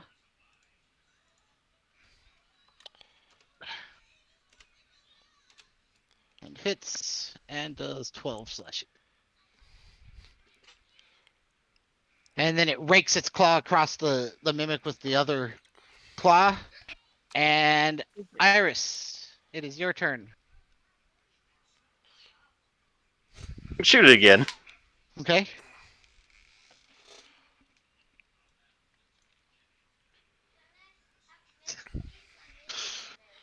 And it just barely Eat your bounces cereal. off the mimic's hide and ricochets away. You guys got it. And Meladra looks at you and she just shakes her head. And Althea, it is your turn again. I'm gonna use Sacred Flame again. Okay. Hey, at least you're actually getting damage done. Yep, 3 radiant damage. At least. And it fails, Yeah. so it takes 3 radiant damage. Yep. So what does it look like when you kill this mimic? What's 1 damage? So it's gonna like almost be like a white flame almost envelops it. And it's just gonna like Oof. char it, I guess. So this white flame envelops the mimic, and you see as the mimic, looking like a skeleton right now, starts to pop and sizzle, and you see as like it starts to, like, these bubbles start to form on its flesh and burst. A few at first, and you see as this black blood kind of shoots out of it, until finally it screams in pain and bursts into flame and kind of melts into a puddle. And she says, "Excellent. That was fun. Good job." And she kind of like wipes a little bit more of the blood off of your finger and puts it in her mouth. Delicious. So, you guys ready to go? Yeah. Let's loot it. Oh shit. I walk away for 2 seconds and we killed it. Who killed it? Althea with I her. did. Oh, her consistent damage. Yeah. It only had 2 hit points left, so. All right, so she puts her arm around you, Althea, and says, "We're gonna need to work on your combat skills, but good job. I'm proud of you." Well, And, I didn't use my most powerful set yet, just because I didn't want to accidentally hit anybody like Ayla almost did. and she leans over and she says, "Just remember, Only think about yourself. None of them When really matter. Do you think they would have your back if you needed them? I think Kaden would. Yes, you're wrong. Just so you know, you're wrong. And she keeps whispering to you as she leads you out of the cave. Okay. I'm gonna look. See if there's anything valuable. I guess Okay. the remains. Roll an investigation check. Ooh. Ooh. So you can see that now that the mimic is dead, if you you kind of pick through its kind of gooish remains, and you find 14 silver pieces and 2 gold pieces. Loaded. And you also find like a partially dissolved hilt of a sword. You find A mimic egg. like a dagger that's all pitted and dissolving, and you find like a bunch of bones that haven't been finished being dissolved. You could keep those bones.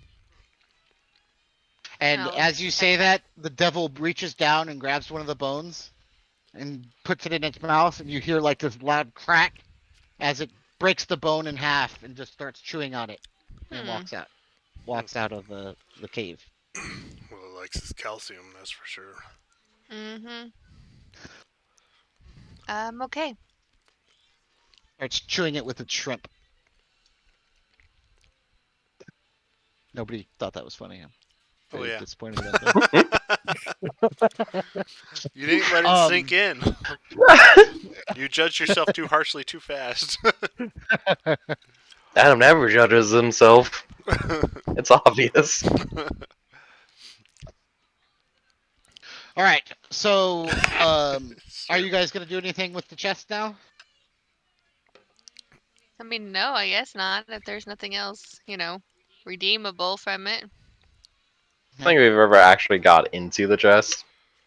Yeah, you've never opened it. Oh, yeah. Like, Oh, I thought that's what I was doing. no, the skeleton was the mimic. mimic. Oh. The Wow. chest was just the chest is an actual chest. The skeleton was the mimic. And by the way, Adam, Yep. go fuck yourself. Because What- I sent him a message directly. I was like, hey, I think I know what's happening in this situation. I guess. thought I was being super clever. No, it's fucking fantastic, and I loved it. All right. It's the D. We're both DMs. That's all right. That's probably Well, yeah.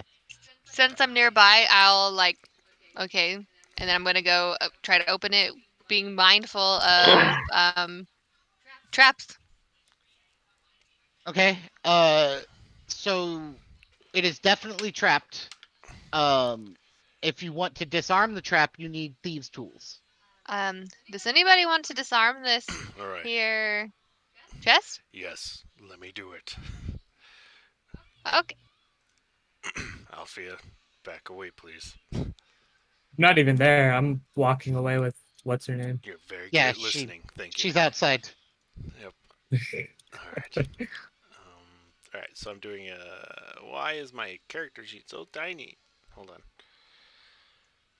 Oh my god! It's doing that weird thing where it doesn't open properly. Oh, I hate it when it does that shit. Mm. Investigation. Or wait, thieves' tools.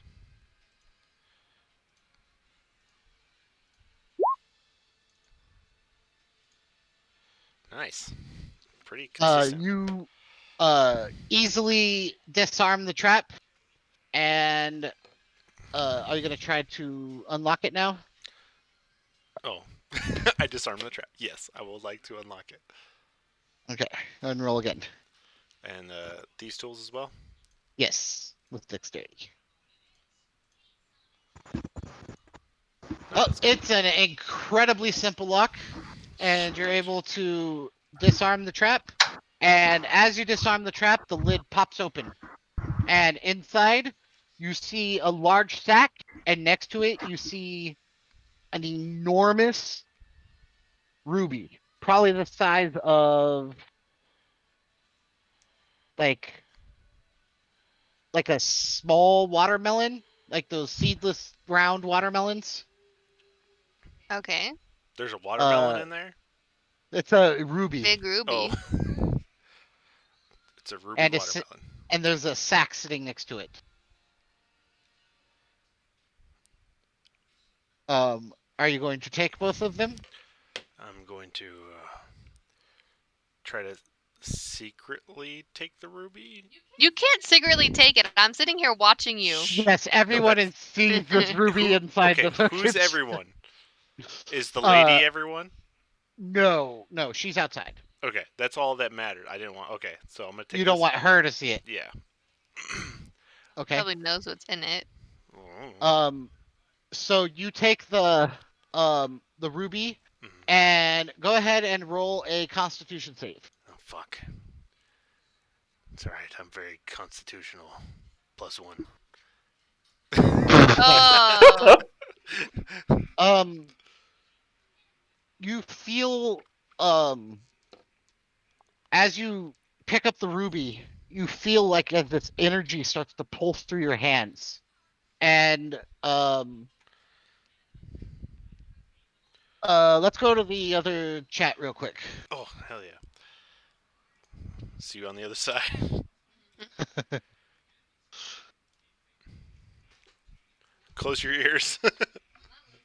All right. So as you are holding this ruby, you have this vision that shoots through your head in like a split second, and you see as there are a line of these knights dressed up in like Templar armor, and it's like gold with like silver inlays, and they're all there's 6 of them, 3 on either side of a sarcophagus, and you see as a 7th one is bringing this very attractive woman as she's struggling and trying to get out of their grasp, and they force her down into the sarcophagus, and you see as one of them draws a silver dagger from his belt, and he casts an incantation onto the dagger, and then he shoves it into her chest through her heart, and you see as it sparks as it embeds itself into the stone beneath her, and you see as the body of this woman starts to shrivel as this dark energy seems to focus into the dagger, and the dagger begins to glow this like dark red color, and it gets brighter and brighter to the point where it hurts your eyes to look at it, and then it disappears, and the knights close the lid of the coffin, and they kneel and they whisper some incantations over the lid of the coffin, and each of them draw their swords and they put them in the hands of these 4 statues, or 4 of them draw their blades and put them in the hands of the 4 statues um, around the sarcophagus, and they whisper an incantation over the swords, and then one of them lays down on top of the sarcophagus, and the other 6 of them put their hands onto the 7th one's body, and they whisper incantations, and the paladin's body starts to shrink and shrivel and turn red until it finally coalesces into a large watermelon-sized ruby, and they pick it up, and then the vision ends. And Okay. that's what. All right, we go back to the other one. Okay.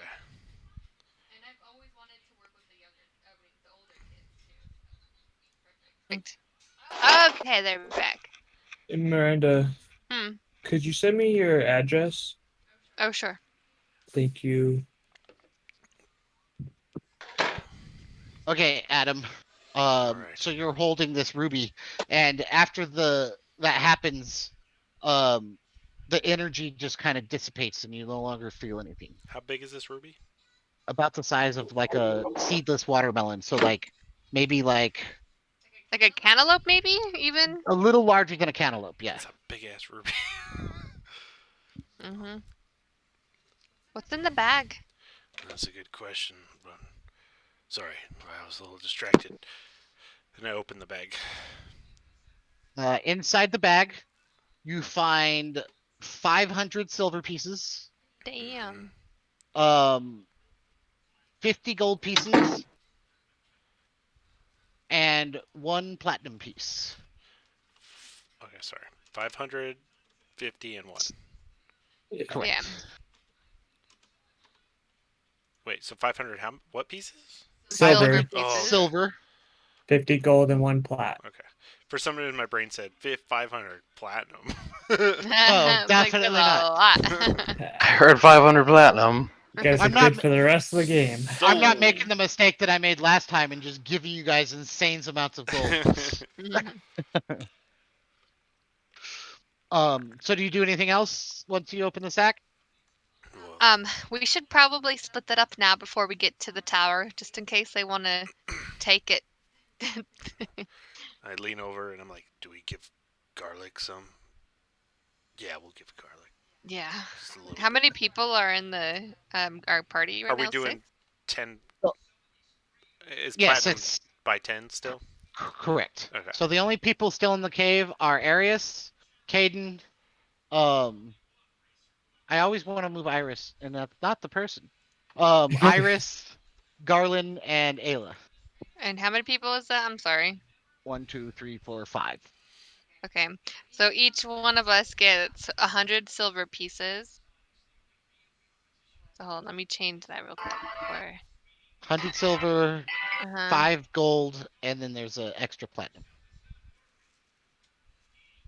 Okay. And what do you do with the gem, Caden? I put my finger to my lips, like shh, and then I eat it. No, I can't because it's too big. I put it in a pouch. Okay. Probably won't fit in like a belt pouch. You'd have to put it in your backpack. Yeah, I put it in my big back pouch. Okay. So 100 silver pieces and then 1 gold piece each of us. 5. 5 gold. 5 gold each. Oh, each. Okay. And then there's 1 platinum that's can't really be divided. So I'll hold on to the platinum, but as soon as I can break it, I will. Hmm. All right. 4 plus 5 is 19 because my brain doesn't work. Okay. Okay. And 100. Cool. So I put it in my backpack, and then All right. well, fuck. Let's I kind of. She's outside. Yes. I'll look at who's all in here with me. I am. Everyone except for Althea. And Althea, I'm going to send you a message in Discord.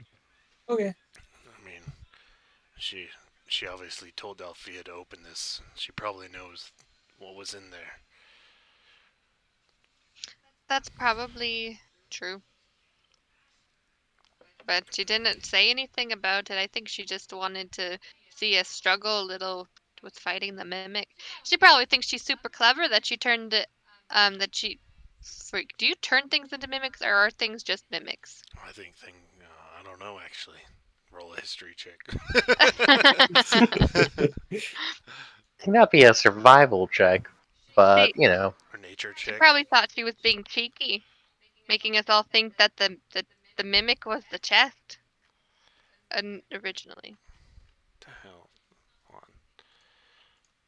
Cheeky, cheeky. This is. Okay. There Cool. we go. I I imagine feel that like I so might much. know where this is going, Josh. Uh-huh. It's going Is exactly the- where you think it's going. that's dope. I'm totally down with that. Okay. So yeah, she Okay. Ooh, that's an interesting. My character's got an interesting story to her now. Hmm. All right. We go outside, I guess. Yeah. and as you guys go outside, you see Althea on the ground and she's kind of like twitching. And you see as uh Maladra is kind of standing over here.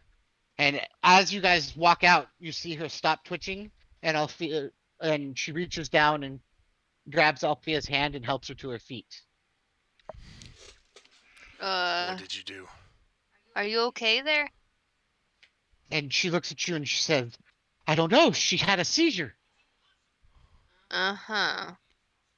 Alfia, Yes, Caden? what just happened? Well, it's like she says. I think I just had a seizure. All right. No. How are you feeling, Althea? Are you feeling better? Insight check. Go ahead. Roll it. I'm not the most wise, but I will try. I mean, like, so sh- most of the time that she's talking, like, you get the impression that she's not super truthful, and you don't believe her that she just had a seizure, but don't know for sure. Alfia, don't trust her. Well, I feel fine now. Look, she's fine now. Look at her. And actually, she like her cheeks are a little bit brighter. Her eyes have more of like a little sparkle to them. Well, you can't see Um. my eyes actually, Oh yeah, that's true. I forgot about your little thing across your The eyes. dagger's still in her. which is also still an advantage as well for what just happened. Mhm. Is the dagger still in the chest? Yes. Yeah. Okay. And she like leans down and just kind of like caresses your cheek and just smiles at you, Althea, and then turns to Iris and she says, Iris, it's time. All right. I'm gonna walk over closer to Maladia. Hold on, hold on. Are all the goblins away? Yes. There's no other Okay. goblins, just the devil. Okay. Once we kill, or once we take the knife out, you said these goblins are just gonna be off on their own and free? Correct. Just out of And curiosity, how much control do you have over them right now? Do you have them all kill each other, for instance? I think that'd be fun to see. she smiles at you and she says, I like how you think. And she pats you on the cheek, but she's like, that doesn't suit my purposes right now, but an excellent idea. That's a shame. But very clever. I think we're going to be great friends. Josh, let me send you a message really quick. Okay. And she spreads her hands and she says, go ahead and take it. I give her a little grin and just grab the dagger and pull it. Okay, hold up.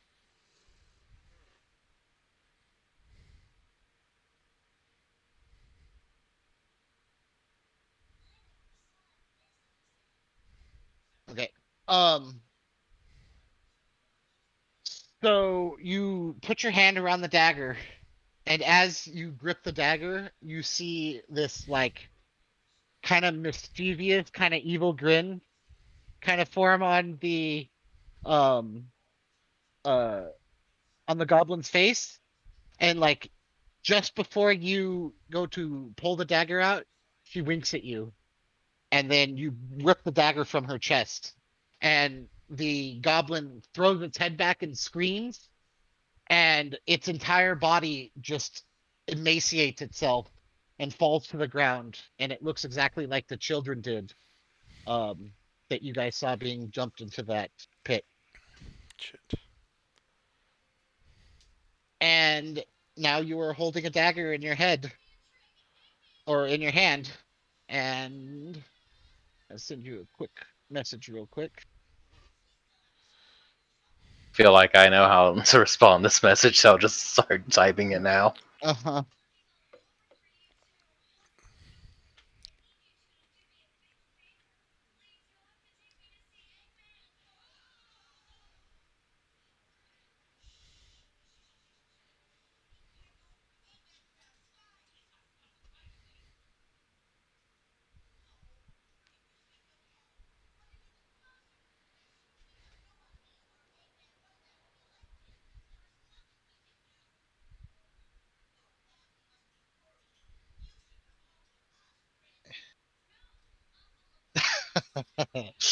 um. Okay, and so now, you have a devil like, and as you kind of hold the dagger in your hand, you see as the devil steps up in front of you and kneels before you and kind of lowers its head. Disappear for a while. Uh, What? your wish is my command. And he stands up and kind of walks out into the woods. Wait, Uh, what happened? Iris? It's fine. Are I'm you here. are you still Iris or are you Lady I M? have been Iris. I am Iris, yes. I'm just socially awkward, leave me alone. Um. That comment in itself sounded like Iris. Mhm. How did I'm you gonna stash a dagger somewhere. how did you dismiss that thing? I think it's just following the sword's command. And right now, I have the sword, so. Well, Wait, dagger. are the goblins under your control? I Yeah. don't know. But based on this one here, I'm afraid to see what the other goblins are right now. We need the children. Oh, they're with you. All of them? There's only I think two that there's are only with you. two. Oh, okay, okay. So metagaming a bit. When we were in that other room, I saw a bunch of cages. Uh huh. There Okay. were children in about half of them. Were they alive? Uh huh. Wait, so we need those children, right? Did we see those in character or no? Or would I we? didn't.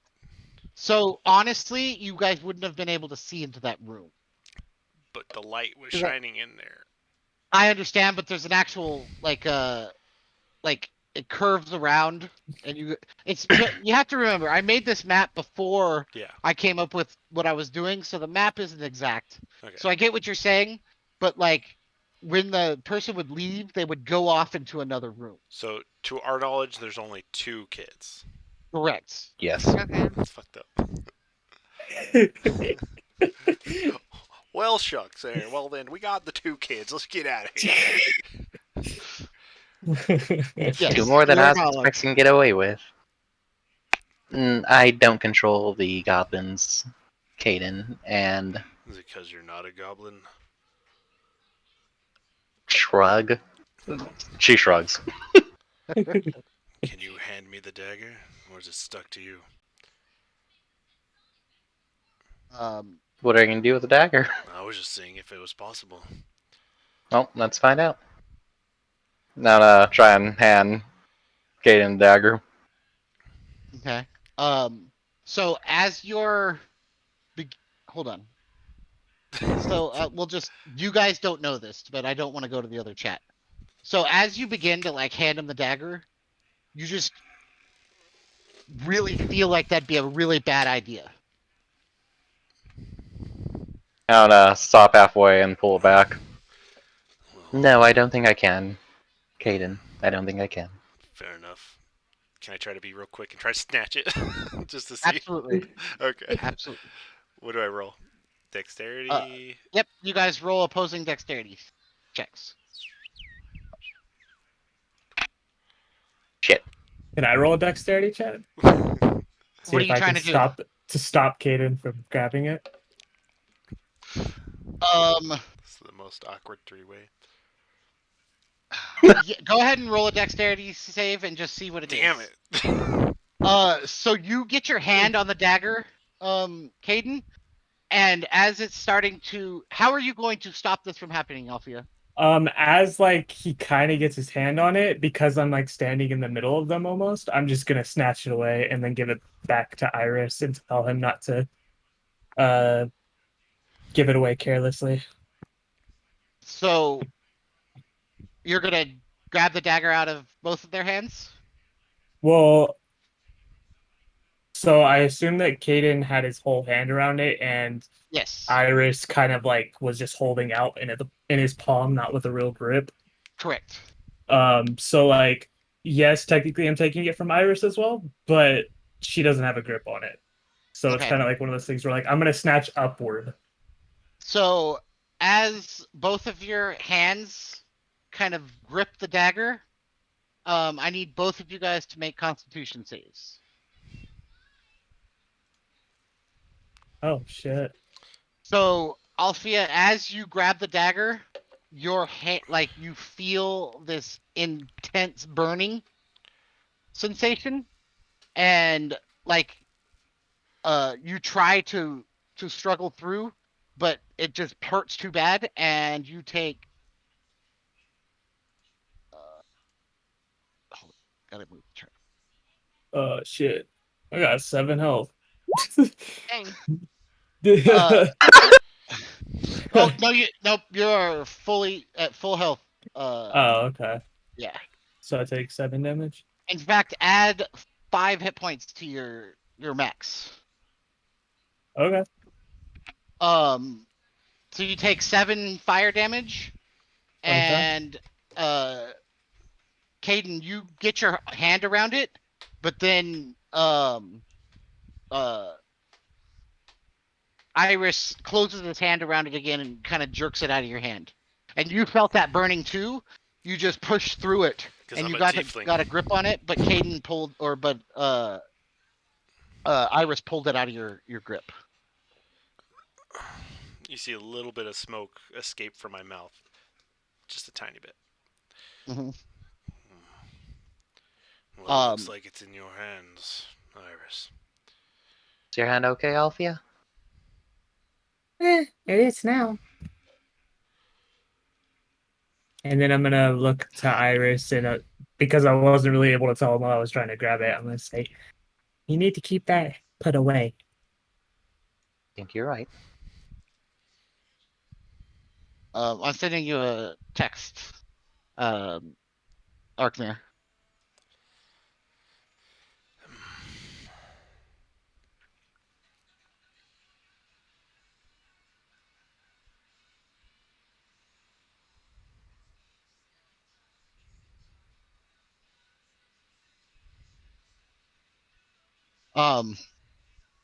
And what are you gonna do, uh,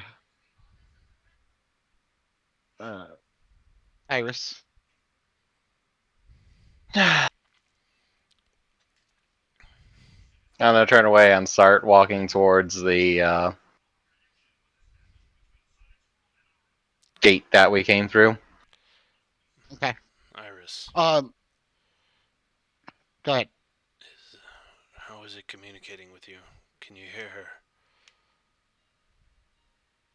Yes, I can. Who does she want? What does she want? Who? Who? Oh, she hasn't told me yet. I figure she won't tell me for a while. Until she sees what she wants. Go ahead and Iris, as you kind of turn away, make a Constitution save.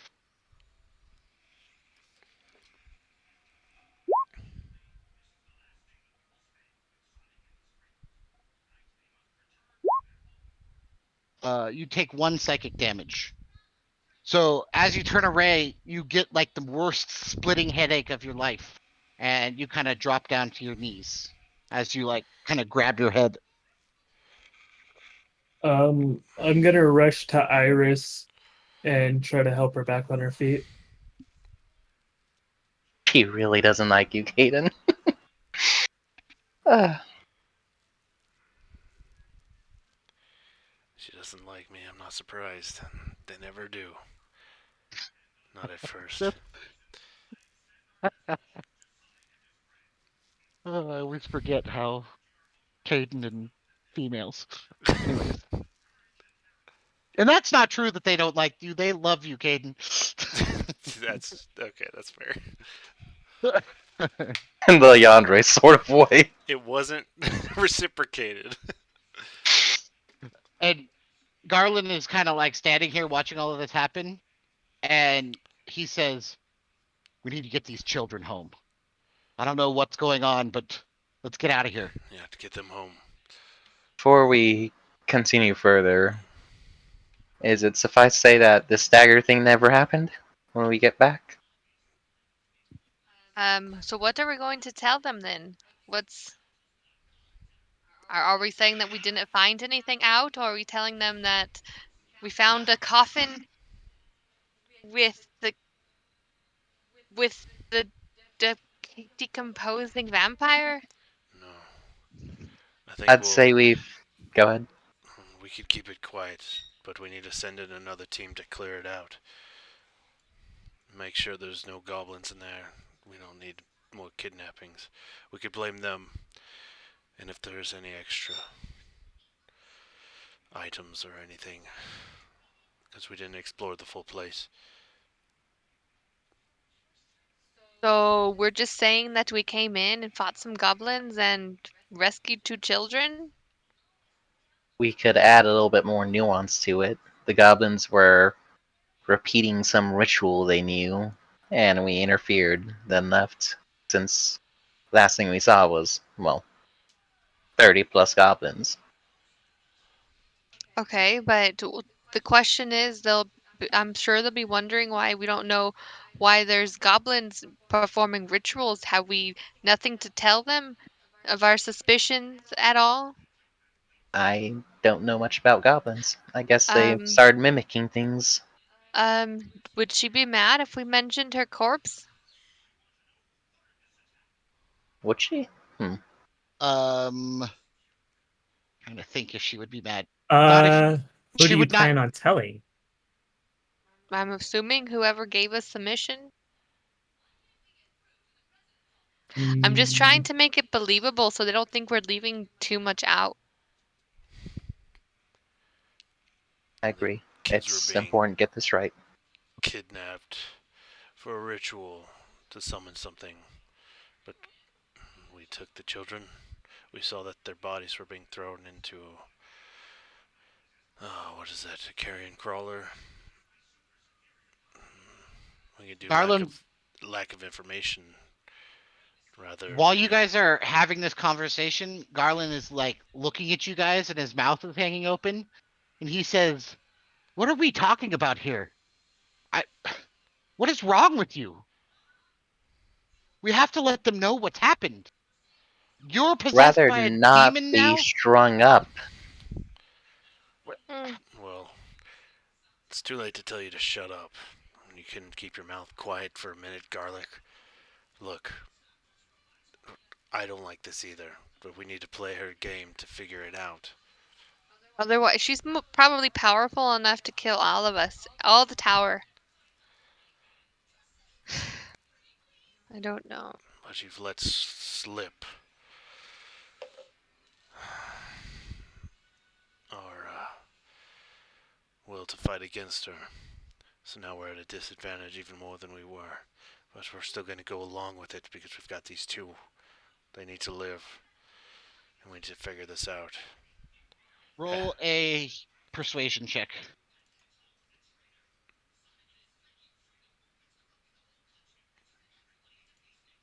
Fuck! Oh, shoot. Ooh, a natural one. He doesn't believe the man that has horns. He just looks at you and like his face goes stone faced and he says, I will not be a party of deception. I am a cleric. This is just goes against everything I believe in. well, I'm a cleric too, and deception and not telling the whole story are two different things. He looks at all of you and he says, "Say what you will.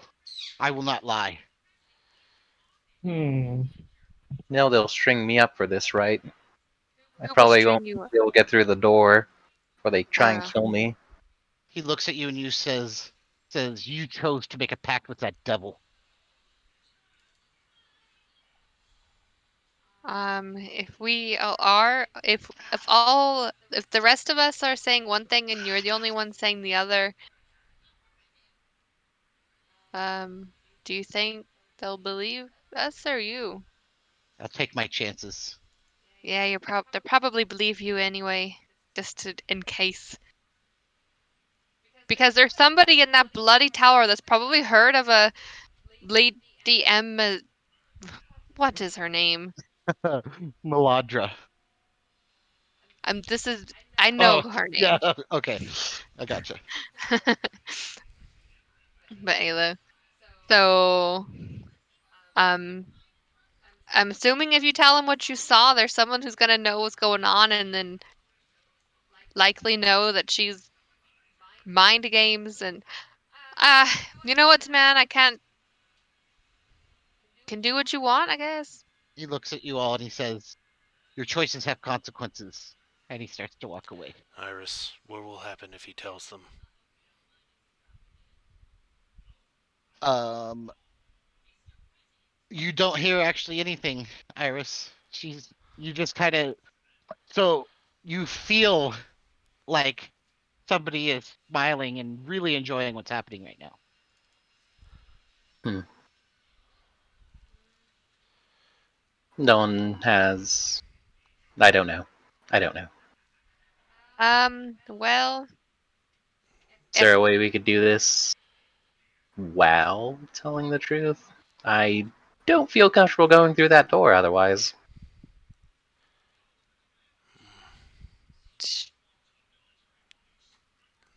Where's Garland walking? To the gate?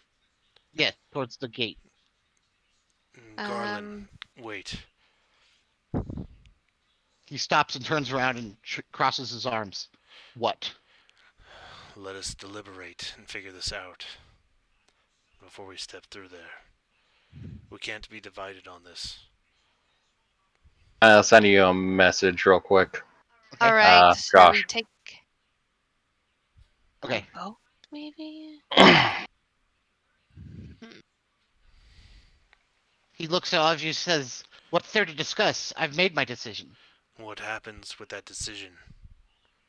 Are you casting that, Ayla? No, I meant to just look at it. Oh, okay. If we tell them we have someone that potentially, I want to hope that if we, I don't want this to cost Iris her life, or for us to lose the children. I don't think the children are an issue, though. And he looks at you and he says, "We're in way over our heads. I agree. Why don't we tell the more powerful people and let them deal with it?" You talk about consequences, but I feel like she'll be aware of something like this happening, Oh, and she'll maybe have she prepared will. for it. What if She it might costs tell a you. greater toll of life?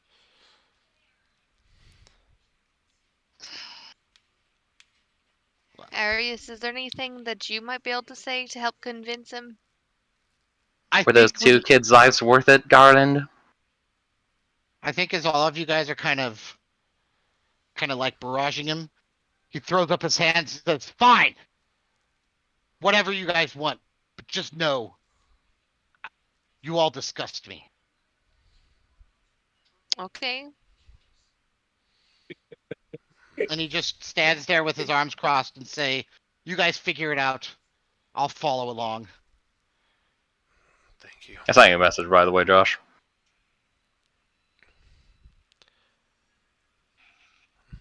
I'm sorry it's like this, Garland. Okay.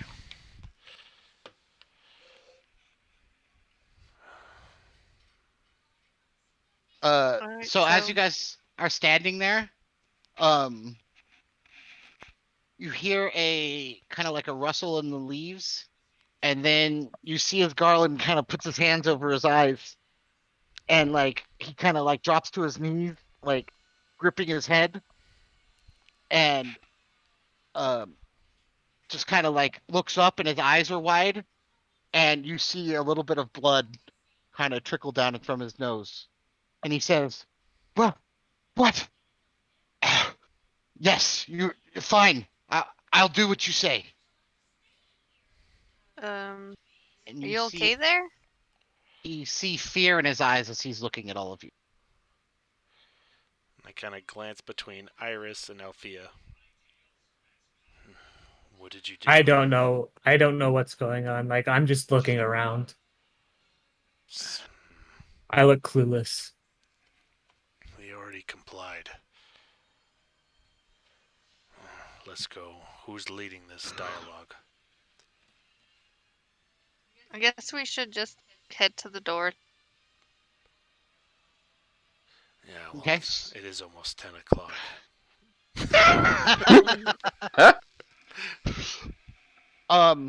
So here's what we could do.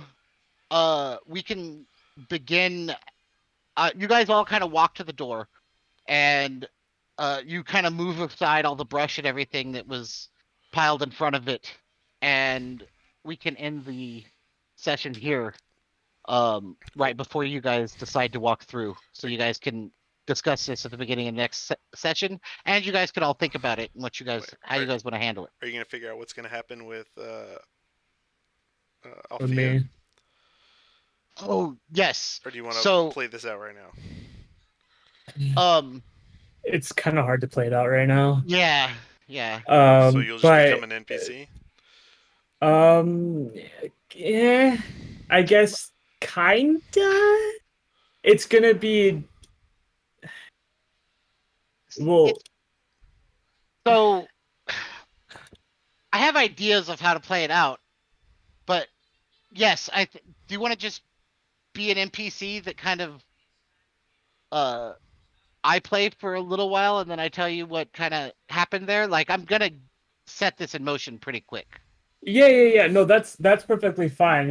I mean, you know what I'm kind of wanting to go for, and we've already made Absolutely. that kind of decision. So Yeah. that works. And honestly, I don't mind if everybody else already knows, kind of thing.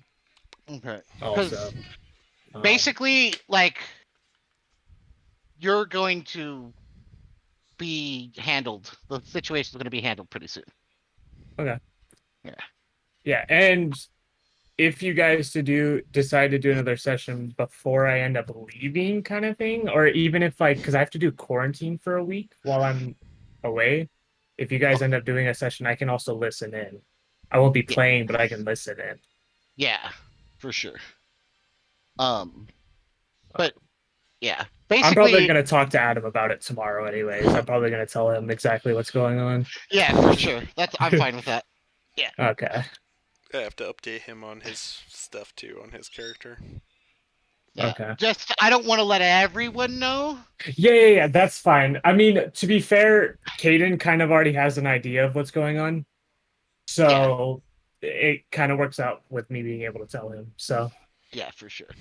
Yeah. So, but I think that'll be a cool little moment for me to reveal later than to do it right now. Yeah. No, I'm excited with the way that it's turning out because it's an interesting character thing. Yeah. Like, I think it's pretty unique. So I like it a lot. I'm super happy it worked out the way it did. By the way, guys, what'd you guys think? Was that more interesting than just being a regular dungeon crawl and fighting the boss goblin? I mean, I always like roleplay stuff. So That was enjoying. Yeah, I enjoyed myself. I think that was one of my more enjoyable sessions. I liked it a lot. Yeah. I was proud of myself. Good shit, And man. she didn't play out exactly how I wanted her to be. Like I was expecting like this kind of like aristocratic kind of woman, but I just don't know how to play an aristocratic. And the one that says like darling to everything, she's like, "Oh, be a doll and go get me this," or "Oh, come over here, darling." That type of stuff. Yeah. Oh, speaking of which, Josh, at one point I wanted to talk to you about my character a little bit so that you can use some elements that I have like hidden in her. Okay. For later because I think it would come in handy with what's going on. Absolutely, for sure. Whether or not you want to do that tonight or anytime, really, I can talk to you about it whenever you want because I'm good to stay up for later. It's just if you are. Yeah, I'll stay up for a while. Okay, cool. So, but that was a good session, everyone. Did anyone have any complaints or anything with anything that happened? No. I enjoyed it. No complaints. Yeah, it was fun. No complaints from me. No. And I usually talk a lot just to because I'm like I don't want dead space. So Uh-huh. don't feel like if anyone wants to talk that you're taken away from me, because I only talk to make sure dialogue is occurring Yeah. most Yes. of the time. So there's no silence. Yeah, Yeah. I try That's to what I was fill space a lot. I think we got a relatively smooth flow this time around. Hmm. Mm-hmm. Mhm. Everything went very well this session. I was nervous because I didn't I prepared in my mind, but I didn't like write anything down, so I was nervous. Hmm. But it ended up working out almost exactly how I wanted it to. Yeah, I feel like doing that is very beneficial. Doing like a mind, like a, what would you even call it? Like a mind run through. Just like play through what you kind of want to do, and so Mm-hmm. you're not like shoehorning yourself, but it becomes like a guide. Yeah, what Yeah. you do is you give yourself a idea of. So what I kind of got more of is what this character cared about, what they wanted to happen, Hmm. and then like who they were as a person. I Yeah. just thought about that a lot, Oh, and then let the events kind of play out during the session, and with her pushing to get what she wanted. yeah. It felt like it So, worked out really well.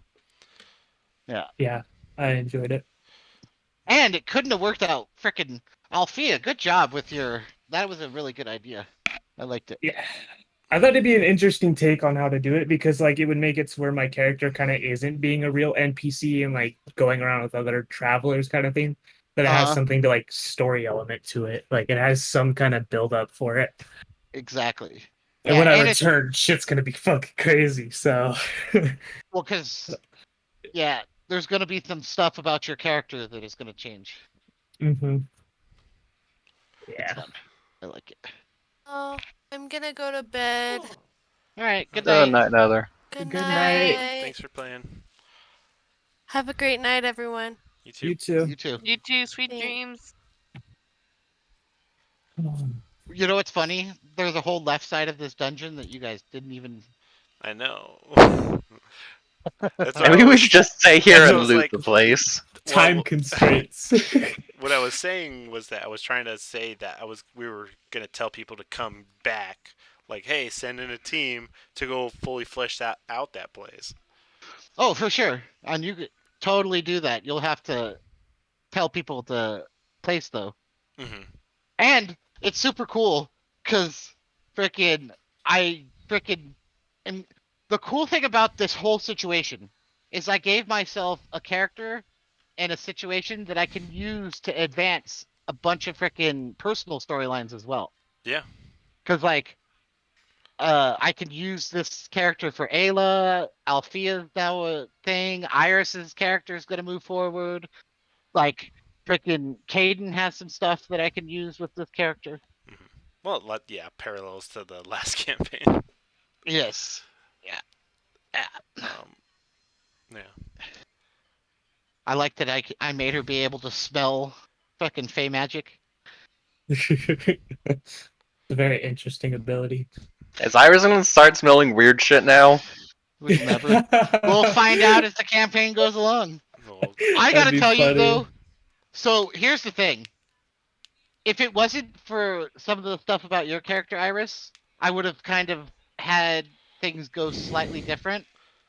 But I think it's gonna be fun with you Yeah, I agree. I'm excited. because there's so much going on there.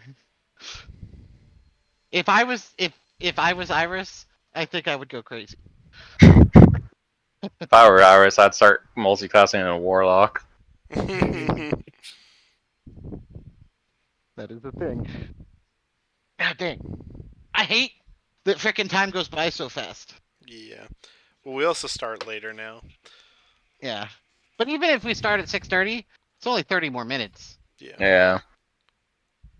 This is actually this specific session was perfect because we basically this is a perfect stopping spot Hmm. because you got through all of my cave and we're at a like okay, what's going to happen next type of a moment. Yeah. Whereas often we're right in the middle of stuff when we have to quit. Yeah, that's true. This was a good stopping spot. Yeah. And this will give me time to prepare how people at the tower are going to respond to you. Yeah. Also gives us time to think about what we're gonna say. Exactly. Mm-hmm. Yes. I was And like, I just Individuals feel throwing. should like figure out what it's we're gonna say. I feel like it's time we reopen the camp chat. Yeah, I've this been would be a thinking, good time for that. especially since we're gonna be gone in Michigan. I feel like having 2 camp chats, one for each campaign.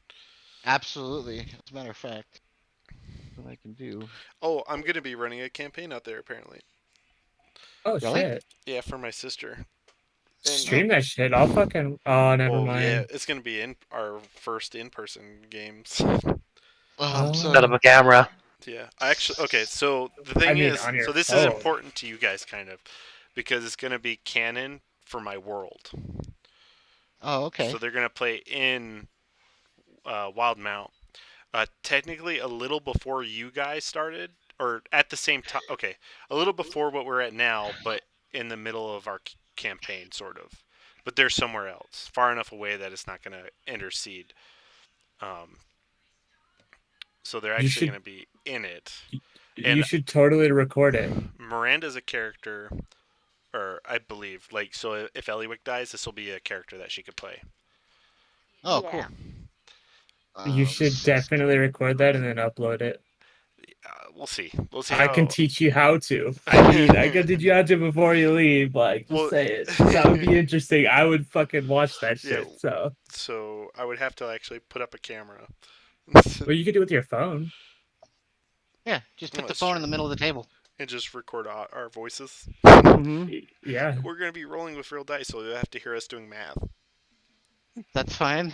Um, or what you could do is, I'm pretty sure that somebody's gonna have something to put a camera stand on while you're there, and then you could do it like that. All right, I'll talk to Celeste because I know she has all sorts of fucking shit.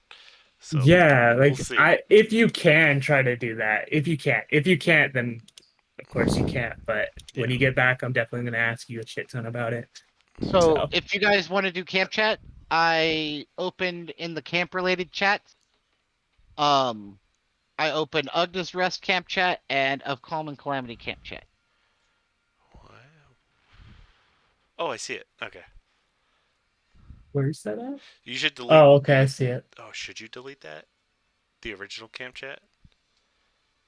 I don't want to because Okay, there yeah, was because there's a lot. yes. Yeah, leave that. That Okay. that's still canon stuff that happened in this world. So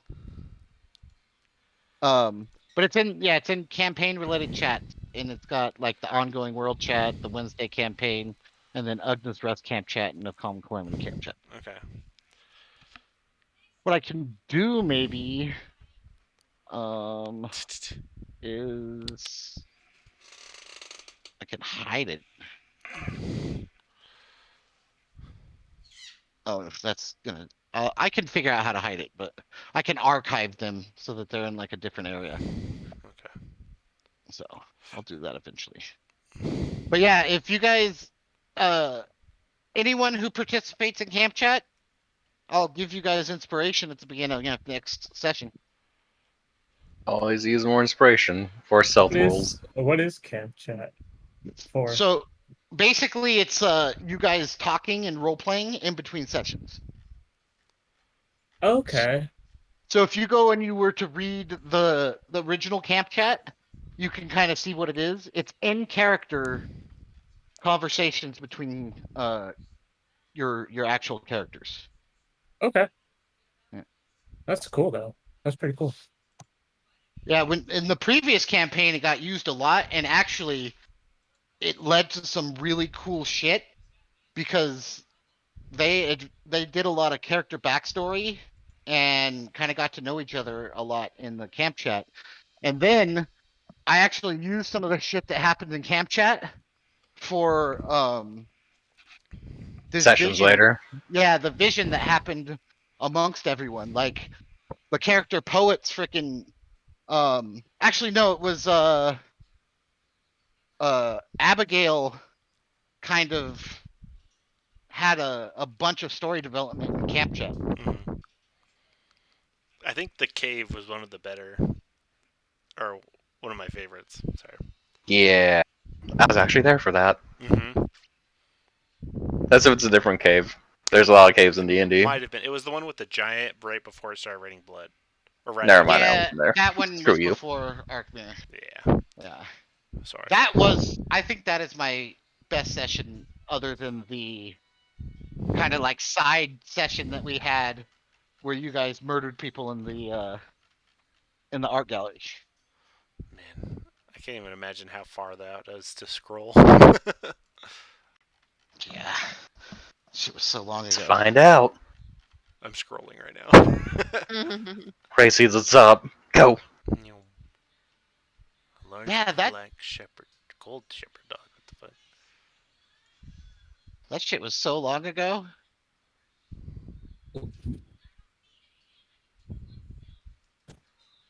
Oh man, Poet's name is now Sammy. Yeah, I saw that. Interesting. Her audacity. Right. What? I just think you're funny. The audacity.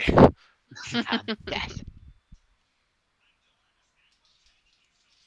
Oh, and I got to play as, that was one of the few times where I actually got to role play as freaking Ugna was in the camp chat. Mm-hmm. That was Still very fun. scrolling. Yeah, this camp chat was long as fuck. I wasn't trying to get to the top. I was trying to get to the cave. Still don't know. Yeah, a lot of Arkmir's here, so it's not there. You aren't scrolling fast enough. I'm going slow. I don't want to pass it. But if I see Arkmir, I scroll. Oh yeah, because it was before him. It's definitely a passable part.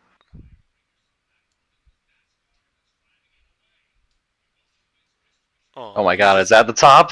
I reached the top! Uses Mage Hand to settle on Ugna's head. Oh. I did that. You did. Wait, Mage Hand slides down the back of his shirt and pulls on his tail again. Never mind. It's not so smart. Oh, Adam, Yeah. do you want my Switch while I'm gone? I mean, I probably won't use it, to be honest, because we have a Okay. Switch and I just don't use it. No, that's fine. I'm just figuring out who I'm gonna give it to while I'm gone. Yeah, give it to someone who might use it. Yeah. And won't break it. Matthew might use it. Matthew or yeah, it's the only body that I could think of right now. I'll have to think about it. No, man, I'm just happy that Garland and Kaden didn't get our characters killed. I Oh mean- yes. Oh my god. I was like so worried that entire time. I was like, I please mean, don't do it. I'm not gonna lie, Garland less so, but because I wasn't going to make Garland do something that got you all attacked. That's just not acceptable. For a DM player to freaking get you guys attacked, not cool. I was so But- close to attacking him.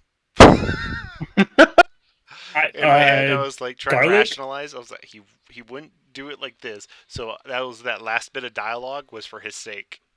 Oh, trust me, I was like getting ready to try and cut him in half.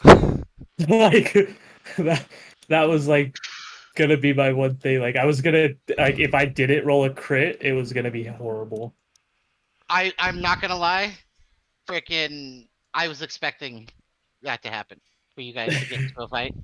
Because he was not gonna go along with you, but then I rolled a d20 just to see if you guys were persuading him, and I rolled a 4, and then one of the characters did something that I was like, oh, okay, so that right there would change his mind. Jeez.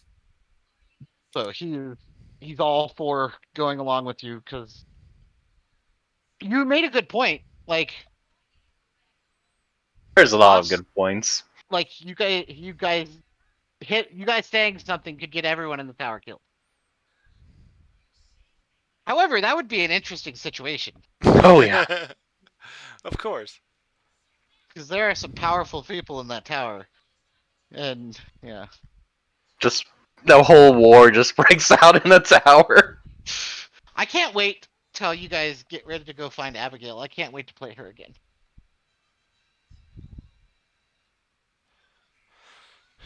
This I didn't intentionally make this character like Abigail, but I could see some of the correlations between the two. Mm-hmm. Maybe that's just how I play manipulative female characters. Mm-hmm. I'm at the point where Varric got his silver arm.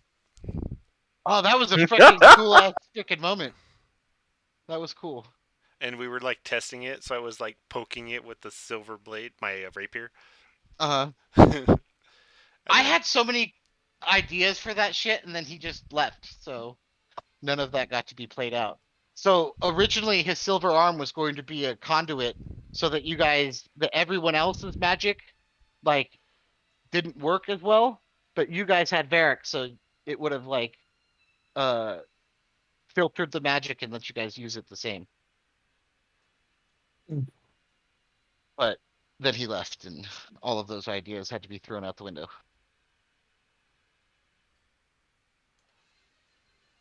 And freaking everyone leaving, the campaign was going to initially continue. Like the very next quest was going to be you guys finding out what happened with Abigail, but then everyone kind of left. And that kind of went out the window. I'll say this: Poet was good at camp chat. Yes, she was. That was where she was. That's where she shined for sure. The only time she actually, I felt like her actual character was in Cap Chat. In person, she seemed way more whiny. Yeah, yeah. I love that Cap Chat ideas. I think all campaigns should have it. It lets you do so much extra freaking like role playing, and because it's all text based, a lot of people get more into their character through Camp Chat because Yeah. there's no shyness or kind of self consciousness. So Miranda, you should inform Heather how that works. How it works? Sorry, The camp chat. Yeah. Yeah. Mm-hmm. Are you gonna be able to hold on to your phone while you're in a boot camp? Boot camp, no. I don't know what's going on with the quarantine though, because we have to quarantine for a week or two after I get there. So my At boot boot camp camp? doesn't actually, yeah, like before boot camp. Like I ship out on the 12th,